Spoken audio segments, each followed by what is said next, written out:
ਜਿਹੜਾ ਮਸਲਾ ਅਹਿਮ ਬਣਿਆ ਹੋਇਆ ਹੈ, ਜਿਹੜਾ ਕਿ ਪੰਜਾਬ ਦੇ ਵਿੱਚ ਹੀ ਨਹੀਂ ਪੂਰੇ ਦੇਸ਼ ਭਰ ਦੇ ਵਿੱਚ ਨਹੀਂ ਵਿਦੇਸ਼ਾਂ ਦੇ ਵਿੱਚ ਵੀ ਉਸ ਦੀ ਗੂੰਜ ਹੈ ਜਿਹੜੀ ਉਹ ਸੁਣ ਰਹੀ ਹੈ, ਉਹ ਹੈਗਾ ਕੌਮੀ ਇਨਸਾਫ ਮੋਰਚਾ।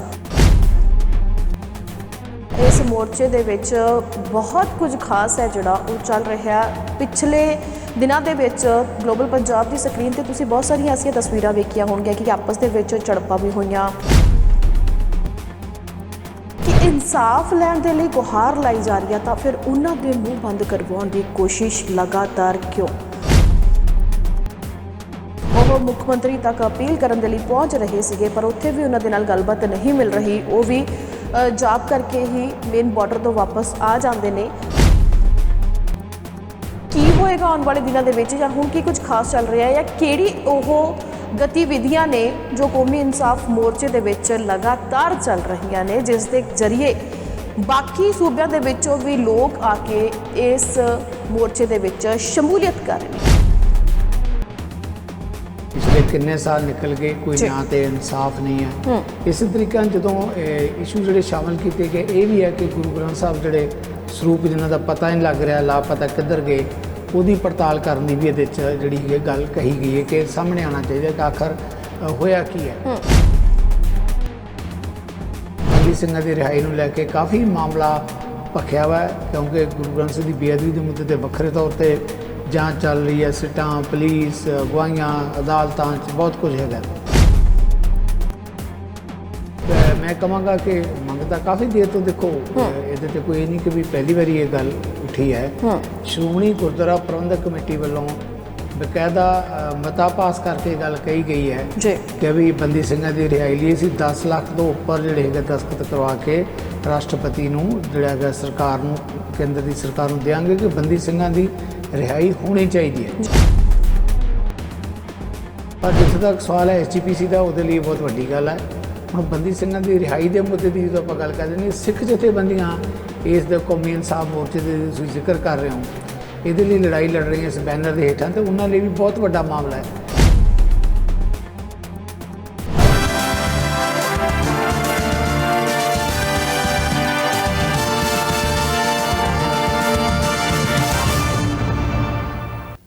सत श्री अकाल जी, मैं नवदीप धालीवाल। तुसीं वेख रहे हो साडा खास प्रोग्राम न्यूज़ बिहाइंड न्यूज़। ये प्रोग्राम है जिस विच आपां गलबात करते हैं ਵੱਖ-ਵੱਖ मुद्दों ਨੂੰ लैके अखबारां दीयां सुर्खियां ते विचार चर्चा हुंदी है। तुहानूं दसदे कि शुरुआत तो लैके आखिर तक की कुछ खास रहण वाला है, आने वाले दिनों दे विच की होवेगा, या फिर पिछले जिहड़े मसले ने वो किस तरीके दे नाल चल रहे ने, ते उन्हां दे विच रह के किहड़ियां गल्लां ने नवीआं ऐड हो जांदियां ने। सो सारियां ही खबरां ते लगातार विचार चर्चा करन दे लई साडे नाल स्टूडियो दे विच मौजूद ने जगतार सिंह सिद्धू जी। असीं उन्हां दा स्वागत करांगे। सत श्री अकाल सिद्धू साहब, स्वागत है तुहाडा। जी, थैंक यू वेरी मच। सानूं इस बहाने मौका मिलता है अपने दर्शकों नाल अपने विचार साझे करन दे। की वापर रहा, बहुत मेहरबानी जी। बिल्कुल, तो दर्शकों को दस दईए कि ये प्रोग्राम है जोड़ा वो आप रिकॉर्ड शुरू किया है फेसबुक ते यूट्यूब के जरिए। तुसी इस प्रोग्राम को वेख सकते हो, तुसी अपने जोड़े सवाल होंगे ने या कुछ विचार होंगे ने कमेंट के जरिए उत्थे रख सकते हो। तो हुण जगतार सिंह सिद्धू जी साडे नाल इस प्रोग्राम के विच बणिया करनगे। हुण ये शो 2 दिन नहीं होवेगा, 1 दिन ही होवेगा। अगले दिन जोड़ा शो है वो आपां वार सतवार दोबारा तो शुरू किया। सो वार सतवार है जोड़ा वो अगला शो होएगा जिस विच आपां पूरे हफ्ते भर दियां खबरां लिया करेंगे। सो अज दी खबरां हर बार की तरह बहुत ही ज़्यादा अहम रहण वालियां ने, क्योंकि असी पंजाब दे भखदे मसलियां नूं चकना हुंदा है। साडी जिहड़ी पहल हुंदी है वो ये हुंदी है कि साडे आम लोग होण, साडे आम लोकां दे जिहड़े मसले ने वो होण। ते हुण जिहड़ा मसला अहम बनया होया है, जिहड़ा कि पंजाब दे विच ही नहीं पूरे देश भर दे विच नहीं विदेशां दे विच भी उसदी गूंज है जिहड़ी वो सुन रही है, वो हैगा कौमी इंसाफ मोर्चा। बंदी ਸਿੰਘਾਂ ਦੀ रिहाई नूं लैके, श्री गुरु ग्रंथ साहिब जी ਦੀਆਂ बेअदबियां नूं लैके कि इंसाफ हाले तक नहीं मिलिया, ते होर भी बहुत सारे सिख मसलिਆਂ ਨੂੰ ਲੈ ਕੇ ਇਹ मोर्चा लगातार जारी है। इस मोर्चे ਦੇ ਵਿੱਚ बहुत कुछ खास है ਜਿਹੜਾ ਉਹ ਚੱਲ ਰਿਹਾ। पिछले दिनों के विच ग्लोबल पंजाब की स्क्रीन पर तुसीं बहुत सारिया ऐसिया तस्वीरां वेखिया होणगियां कि आपस दे विच झड़पां भी होईयां, जिहड़े ने उन्हां ते लाठी चार्ज भी किया गया, दस्तारा भी लईआं। बहुत सारिया सोशल मीडिया ते तस्वीरां तुसीं वेखिया होणगियां जो दिल नूं झंझोड़ लैण वालियां ने। पर उत्थे एक दुख हुंदा है कि इंसाफ लैण दे लई गुहार लाई जा रही है, तो फिर उन्हां दे मूँह बंद करवाउण दी कोशिश लगातार क्यों? ਇੱਕ ਡਰ ਵੀ ਮਨ ਦੇ ਵਿੱਚ ਬੜਾ ਵੱਡਾ ਬਣਿਆ ਹੋਇਆ। ਡਰ ਇਸ ਗੱਲ ਦਾ ਬਣਿਆ ਹੋਇਆ ਹੈ ਕਿ ਜਦੋਂ ਕਿਸਾਨ ਮੋਰਚਾ ਲੱਗਿਆ ਸੀ, ਲਗਾਤਾਰ 1 ਸਾਲ ਉਹ ਮੋਰਚਾ ਲੱਗਿਆ, ਸ਼ਾਂਤਮਈ ਢੰਗ ਦੇ ਨਾਲ ਚੱਲਿਆ, ਤਾਂ ਕੋਈ ਵੀ ਸਿਆਸਤ ਹੋਣ ਨਹੀਂ ਦਿੱਤੀ ਗਈ। ਛੋਟੀਆਂ-ਮੋਟੀਆਂ ਗੱਲਾਂ ਜ਼ਰੂਰ ਉੱਥੇ ਹੋਈਆਂ, ਪਰ ਉਹਨਾਂ ਗੱਲਾਂ ਨੂੰ ਪ੍ਰਵਾਨ ਨਹੀਂ ਚੜਾਉਣ ਦਿੱਤਾ ਗਿਆ। ਸ਼ਾਇਦ ਤਾਂ ਹੀ ਹੈ ਕਿ ਉਹ ਕਿਸਾਨ ਮੋਰਚਾ ਜਿਹੜਾ ਉਹ 3 ਕਾਲੇ ਕਾਨੂੰਨਾਂ ਨੂੰ ਵਾਪਿਸ ਕਰਵਾ ਕੇ ਹੀ ਵਾਪਸ ਆਇਆ। ਪਰ ਇਸ ਮੋਰਚੇ ਦੇ ਵਿੱਚ ਬਹੁਤ ਕੁਝ ਐਸਾ ਵੇਖਣ ਨੂੰ ਮਿਲ ਰਿਹਾ ਹੈ ਕਿ ਇਸ ਦੇ ਵਿੱਚ ਸਿਆਸਤ ਹੋਣ ਦੀਆਂ ਜਿਹੜੀਆਂ ਗੱਲਾਂ ਨੇ ਉਹ ਨਿਕਲ ਕੇ ਸਾਹਮਣੇ ਆ ਰਹੀਆਂ ਨੇ। ਸਿਆਸਤ ਵਾਕਈ ਹੋ ਰਹੀ ਹੈ ਕਿ ਇਹ ਕੌਮੀ ਇਨਸਾਫ ਮੋਰਚਾ ਅਖੀਰ ਤੱਕ ਵਧੀਆ ਢੰਗ ਦੇ ਨਾਲ ਚੱਲੇਗਾ। ਜਿਸ ਤਰੀਕੇ ਦੇ ਨਾਲ ਪਿਛਲੇ ਦਿਨਾਂ ਤੋਂ ਸ਼ਾਂਤਮਈ ਸੰਗਤ ਜਾਪ ਕਰ ਰਹੀ ਸੀ, ਜਿਸ ਤਰੀਕੇ ਦੇ ਨਾਲ ਜਥੇ ਸੀਗੇ ਜਿਹੜੇ ਉਹ ਮੁੱਖ ਮੰਤਰੀ ਤੱਕ ਅਪੀਲ ਕਰਨ ਦੇ ਲਈ ਪਹੁੰਚ ਰਹੇ ਸੀਗੇ, ਪਰ ਉੱਥੇ ਵੀ ਉਹਨਾਂ ਦੇ ਨਾਲ ਗੱਲਬਾਤ ਨਹੀਂ ਮਿਲ ਰਹੀ। ਉਹ ਵੀ ਜਾਪ ਕਰਕੇ ਹੀ ਮੇਨ ਬਾਰਡਰ ਤੋਂ ਵਾਪਸ ਆ ਜਾਂਦੇ ਨੇ। ਪਰ ਕੀ ਹੋਏਗਾ ਆਉਣ ਵਾਲੇ ਦਿਨਾਂ ਦੇ ਵਿੱਚ, ਜਾਂ ਹੁਣ ਕੀ ਕੁਝ ਖਾਸ ਚੱਲ ਰਿਹਾ ਹੈ, ਜਾਂ ਕਿਹੜੀ ਉਹ ਗਤੀਵਿਧੀਆਂ ਨੇ ਜੋ ਕੌਮੀ ਇਨਸਾਫ ਮੋਰਚੇ ਦੇ ਵਿੱਚ ਲਗਾਤਾਰ ਚੱਲ ਰਹੀਆਂ ਨੇ, ਜਿਸ ਦੇ ਜ਼ਰੀਏ ਬਾਕੀ ਸੂਬਿਆਂ ਦੇ ਵਿੱਚੋਂ ਵੀ ਲੋਕ ਆ ਕੇ ਇਸ ਮੋਰਚੇ ਦੇ ਵਿੱਚ ਸ਼ਮੂਲੀਅਤ ਕਰ ਰਹੇ ਨੇ। ਸੋ ਸਾਰੀ ਖਬਰ ਦੇ ਲਈ ਅਸੀਂ ਵਧਾਂਗੇ ਸਿੱਧੂ ਸਾਹਿਬ। ਸਿੱਧੂ ਸਾਹਿਬ ਕੀ ਕਹਿਣਾ ਚਾਹੋਗੇ? ਨਹੀਂ ਜੀ, ਇਸ ਮਾਮਲੇ ਦਾ ਤੁਸੀਂ ਜ਼ਿਕਰ ਕੀਤਾ ਹੈ। ਜੇ ਆਪਾਂ ਦੇਖੀਏ, ਜਦੋਂ ਤੁਸੀਂ ਕਮੈਂਟ ਵੀ ਕੀਤੇ ਹੈ ਕਿ ਦੁਨੀਆ ਭਰ 'ਚ ਬੈਠੇ ਪੰਜਾਬੀ ਉਹਨਾਂ ਲਈ ਇਹ ਸਭ ਤੋਂ ਵੱਡਾ ਮਾਮਲਾ ਹੈ। ਜਿੱਥੋਂ ਤੱਕ ਸਵਾਲ ਹੈ ਬੰਦੀ ਸਿੰਘਾਂ ਦੀ ਰਿਹਾਈ ਦਾ, ਗੁਰੂ ਗ੍ਰੰਥ ਦੀ ਬੇਅਦਬੀ ਦਾ ਮੁੱਦਾ, ਪਿਛਲੇ ਕਿੰਨੇ ਸਾਲ ਨਿਕਲ ਗਏ, ਕੋਈ ਨਾ ਤੇ ਇਨਸਾਫ ਨਹੀਂ ਹੈ। ਇਸੇ ਤਰੀਕੇ ਨਾਲ ਜਦੋਂ ਇਸ਼ੂ ਜਿਹੜੇ ਸ਼ਾਮਲ ਕੀਤੇ ਗਏ, ਇਹ ਵੀ ਹੈ ਕਿ ਗੁਰੂ ਗ੍ਰੰਥ ਸਾਹਿਬ ਜਿਹੜੇ ਸਰੂਪ ਜਿਨ੍ਹਾਂ ਦਾ ਪਤਾ ਨਹੀਂ ਲੱਗ ਰਿਹਾ, ਲਾਪਤਾ ਕਿੱਧਰ ਗਏ, ਉਹਦੀ ਪੜਤਾਲ ਕਰਨ ਦੀ ਵੀ ਇਹਦੇ 'ਚ ਜਿਹੜੀ ਹੈ ਗੱਲ ਕਹੀ ਗਈ ਹੈ ਕਿ ਸਾਹਮਣੇ ਆਉਣਾ ਚਾਹੀਦਾ ਕਿ ਆਖਰ ਹੋਇਆ ਕੀ ਹੈ। ਸਾਰੇ ਵੱਡੇ ਮੁੱਦੇ ਹੈਗੇ ਆ, ਪਰ ਹੁਣ ਜਦੋਂ ਆਪਾਂ ਜਿਨ੍ਹਾਂ ਮੁੱਦਿਆਂ ਦਾ ਜ਼ਿਕਰ ਕਰ ਰਹੇ ਹਾਂ, ਬੰਦੀ ਸਿੰਘਾਂ ਦੀ ਰਿਹਾਈ ਨੂੰ ਲੈ ਕੇ ਕਾਫੀ ਮਾਮਲਾ ਭਖਿਆ ਵਾ, ਕਿਉਂਕਿ ਗੁਰੂ ਗ੍ਰੰਥ ਸਾਹਿਬ ਦੀ ਬੇਅਦਬੀ ਦੇ ਮੁੱਦੇ ਤੇ ਵੱਖਰੇ ਤੌਰ ਤੇ ਜਾਂਚ ਚੱਲ ਰਹੀ ਹੈ। ਸਿੱਟਾਂ, ਪੁਲਿਸ, ਅਗਵਾਈਆਂ, ਅਦਾਲਤਾਂ 'ਚ ਬਹੁਤ ਕੁਝ ਹੈਗਾ। ਪਰ ਬੰਦੀ ਸਿੰਘਾਂ ਦੀ ਰਿਹਾਈ ਦਾ ਮਾਮਲਾ ਉਹਦੇ ਨਾਲੋਂ ਕੁਝ ਵੱਖਰੇ ਤਰੀਕੇ ਨਾਲ ਜਿਹੜਾ ਹੈਗਾ, ਇਹ ਜਿਹੜੀਆਂ ਜਥੇਬੰਦੀਆਂ ਹੈਗੀਆਂ, ਵੱਖ-ਵੱਖ ਸਿੱਖ ਜਥੇਬੰਦੀਆਂ ਇਹਨਾਂ ਵੱਲੋਂ ਇਕੱਠੇ ਹੋ ਕੇ ਇਹ ਮੈਂ ਕਹਾਂਗਾ ਕਿ ਮੰਗ ਤਾਂ ਕਾਫੀ ਦੇਰ ਤੋਂ, ਦੇਖੋ ਇਹਦੇ ਤੇ ਕੋਈ ਇਹ ਨਹੀਂ ਕਿ ਵੀ ਪਹਿਲੀ ਵਾਰੀ ਇਹ ਗੱਲ ਉੱਠੀ ਹੈ। ਸ਼੍ਰੋਮਣੀ ਗੁਰਦੁਆਰਾ ਪ੍ਰਬੰਧਕ ਕਮੇਟੀ ਵੱਲੋਂ ਬਕਾਇਦਾ ਮਤਾ ਪਾਸ ਕਰਕੇ ਗੱਲ ਕਹੀ ਗਈ ਹੈ ਕਿ ਵੀ ਬੰਦੀ ਸਿੰਘਾਂ ਦੀ ਰਿਹਾਈ ਲਈ ਅਸੀਂ 10 ਲੱਖ ਤੋਂ ਉੱਪਰ ਜਿਹੜੇ ਹੈਗੇ ਦਸਤਖਤ ਕਰਵਾ ਕੇ ਰਾਸ਼ਟਰਪਤੀ ਨੂੰ ਜਿਹੜਾ ਹੈਗਾ ਸਰਕਾਰ ਨੂੰ, ਕੇਂਦਰ ਦੀ ਸਰਕਾਰ ਨੂੰ ਦਿਆਂਗੇ ਕਿ ਬੰਦੀ ਸਿੰਘਾਂ ਦੀ ਰਿਹਾਈ ਹੋਣੀ ਚਾਹੀਦੀ ਹੈ। ਉਹਨਾਂ ਵੱਲੋਂ ਆਪਣੇ ਤੌਰ ਤੇ ਕੋਸ਼ਿਸ਼ ਕੀਤੀ ਜਾ ਰਹੀ ਹੈ। ਇਸ ਤਰ੍ਹਾਂ ਸ਼੍ਰੋਮਣੀ ਅਕਾਲੀ ਦਲ ਦੀ ਜੇ ਆਪਾਂ ਗੱਲ ਕਰੀਏ, ਅਕਾਲੀ ਦਲ ਵੱਲੋਂ ਵੀ ਇਸ ਮੁੱਦੇ ਤੇ ਮੰਗ ਕੀਤੀ ਜਾ ਰਹੀ ਹੈ। ਬਾਕੀ ਕੁਝ ਜਿਹੜੀਆਂ ਕੌਮੀ ਪੱਧਰ ਦੀਆਂ ਪਾਰਟੀਆਂ, ਜਿਵੇਂ ਭਾਰਤੀ ਜਨਤਾ ਪਾਰਟੀ ਵੀ ਹੈ, ਕਾਂਗਰਸ ਵੀ ਹੈ, ਮੰਗ ਉਹ ਵੀ ਕਰਦੀਆਂ। ਪਰ ਨਦੀਪ ਹੁੰਦਾ ਨਾ, ਜਿੱਦਾਂ ਕਈ ਵਾਰੀ ਆਪਾਂ ਜਾਂਦੇ ਹਾਂ ਕਿ ਸਾਡੇ ਕੋਲ ਸਮਾਂ ਤਾਂ ਹੁੰਦਾ ਨਹੀਂ, ਚਲੋ ਜਾਂਦੇ ਜਾਂਦੇ ਹਾਜ਼ਰੀ ਲਵਾ ਦਈਏ ਕਿਸੇ ਦੇ ਘਰ। ਇਹ ਪਾਰਟੀਆਂ ਹੈਗੀਆਂ ਜਿਹੜੀਆਂ ਹਾਜ਼ਰੀ ਲਵਾਉਣ ਵਾਲੀਆਂ। ਪਰ ਜਿੱਥੋਂ ਤੱਕ ਸਵਾਲ ਹੈ SGPC ਦਾ, ਉਹਦੇ ਲਈ ਬਹੁਤ ਵੱਡੀ ਗੱਲ ਹੈ। ਹੁਣ ਬੰਦੀ ਸਿੰਘਾਂ ਦੀ ਰਿਹਾਈ ਦੇ ਮੁੱਦੇ ਦੀ ਜਦੋਂ ਆਪਾਂ ਗੱਲ ਕਰਦੇ ਨੇ, ਸਿੱਖ ਜਥੇਬੰਦੀਆਂ ਇਸ ਦੇ ਕੌਮੀ ਇਨਸਾਫ ਮੋਰਚੇ ਦੇ ਤੁਸੀਂ ਜ਼ਿਕਰ ਕਰ ਰਹੇ ਹੋ, ਇਹਦੇ ਲਈ ਲੜਾਈ ਲੜ ਰਹੀਆਂ ਇਸ ਬੈਨਰ ਦੇ ਹੇਠਾਂ, ਤੇ ਉਹਨਾਂ ਲਈ ਵੀ ਬਹੁਤ ਵੱਡਾ ਮਾਮਲਾ ਹੈ। ਸਭ ਤੋਂ ਵੱਡਾ ਸਵਾਲ ਇਹੀ ਹੈ ਕਿ ਉਹ ਕਹਿ ਕੀ ਰਹੇ ਹੈ ਕਿ ਇਨਸਾਫ, ਕਿ ਸਾਨੂੰ ਇਨਸਾਫ ਮਿਲਣਾ ਚਾਹੀਦਾ ਹੈ। ਜਿਹੜੇ ਬੰਦੀ ਸਿੰਘਾਂ ਦੀਆਂ ਸਜ਼ਾਵਾਂ ਪੂਰੀਆਂ ਹੋ ਚੁੱਕੀਆਂ ਹੈ, ਜਿਨ੍ਹਾਂ ਦੇ ਜੇ ਆਪਾਂ ਕਾਨੂੰਨ ਦੇ ਲਿਹਾਜ਼ ਨਾਲ, ਜੇਲ੍ਹ ਦੇ ਜਿਹੜਾ ਹੈਗਾ ਸਿਸਟਮ ਦੇ ਲਿਹਾਜ਼ ਨਾਲ ਗੱਲ ਕਰੀਏ, ਜਿਨ੍ਹਾਂ ਦੇ ਖਿਲਾਫ ਕੋਈ ਕਿੰਤੂ ਪਰੰਤੂ ਨਹੀਂ, ਉਹਨਾਂ ਦੇ ਕਰੈਕਟਰ ਬਾਰੇ, ਕਿਸੇ ਕਿਸਮ ਦੀ ਗੜਬੜ ਬਾਰੇ ਇੱਦਾਂ ਦਾ ਕੁਝ ਵੀ ਨਹੀਂ ਹੈਗਾ। ਇਹਦੇ ਬਾਵਜੂਦ ਜਿਹੜਾ ਹੈਗਾ ਫਿਰ ਕਿਉਂ ਨਹੀਂ ਉਹਨਾਂ ਨੂੰ, ਦੇਖੋ ਮਾਨਵਤਾ ਦਾ ਆਪਣੇ ਆਪ 'ਚ ਇੱਕ ਬਹੁਤ ਵੱਡਾ, ਆਪਾਂ ਜਦੋਂ ਨਵਦੀਪ ਗੱਲ ਕਰਦੇ ਹਾਂ ਨਾ ਕਿ ਮਾਮਲਾ ਕੌਮਾਂਤਰੀ ਪੱਧਰ ਦਾ ਹੈ। ਦੇਖੋ ਸਾਡੀ ਮਾਂ ਬੋਲੀ ਪੰਜਾਬੀ ਹੈ, ਅਸੀਂ ਆਪਣੀ ਭਾਸ਼ਾ 'ਚ ਗੱਲ ਕਰਦੇ, ਇੱਕ ਵੱਖਰੀ ਗੱਲ ਹੈਗੀ ਹੈ।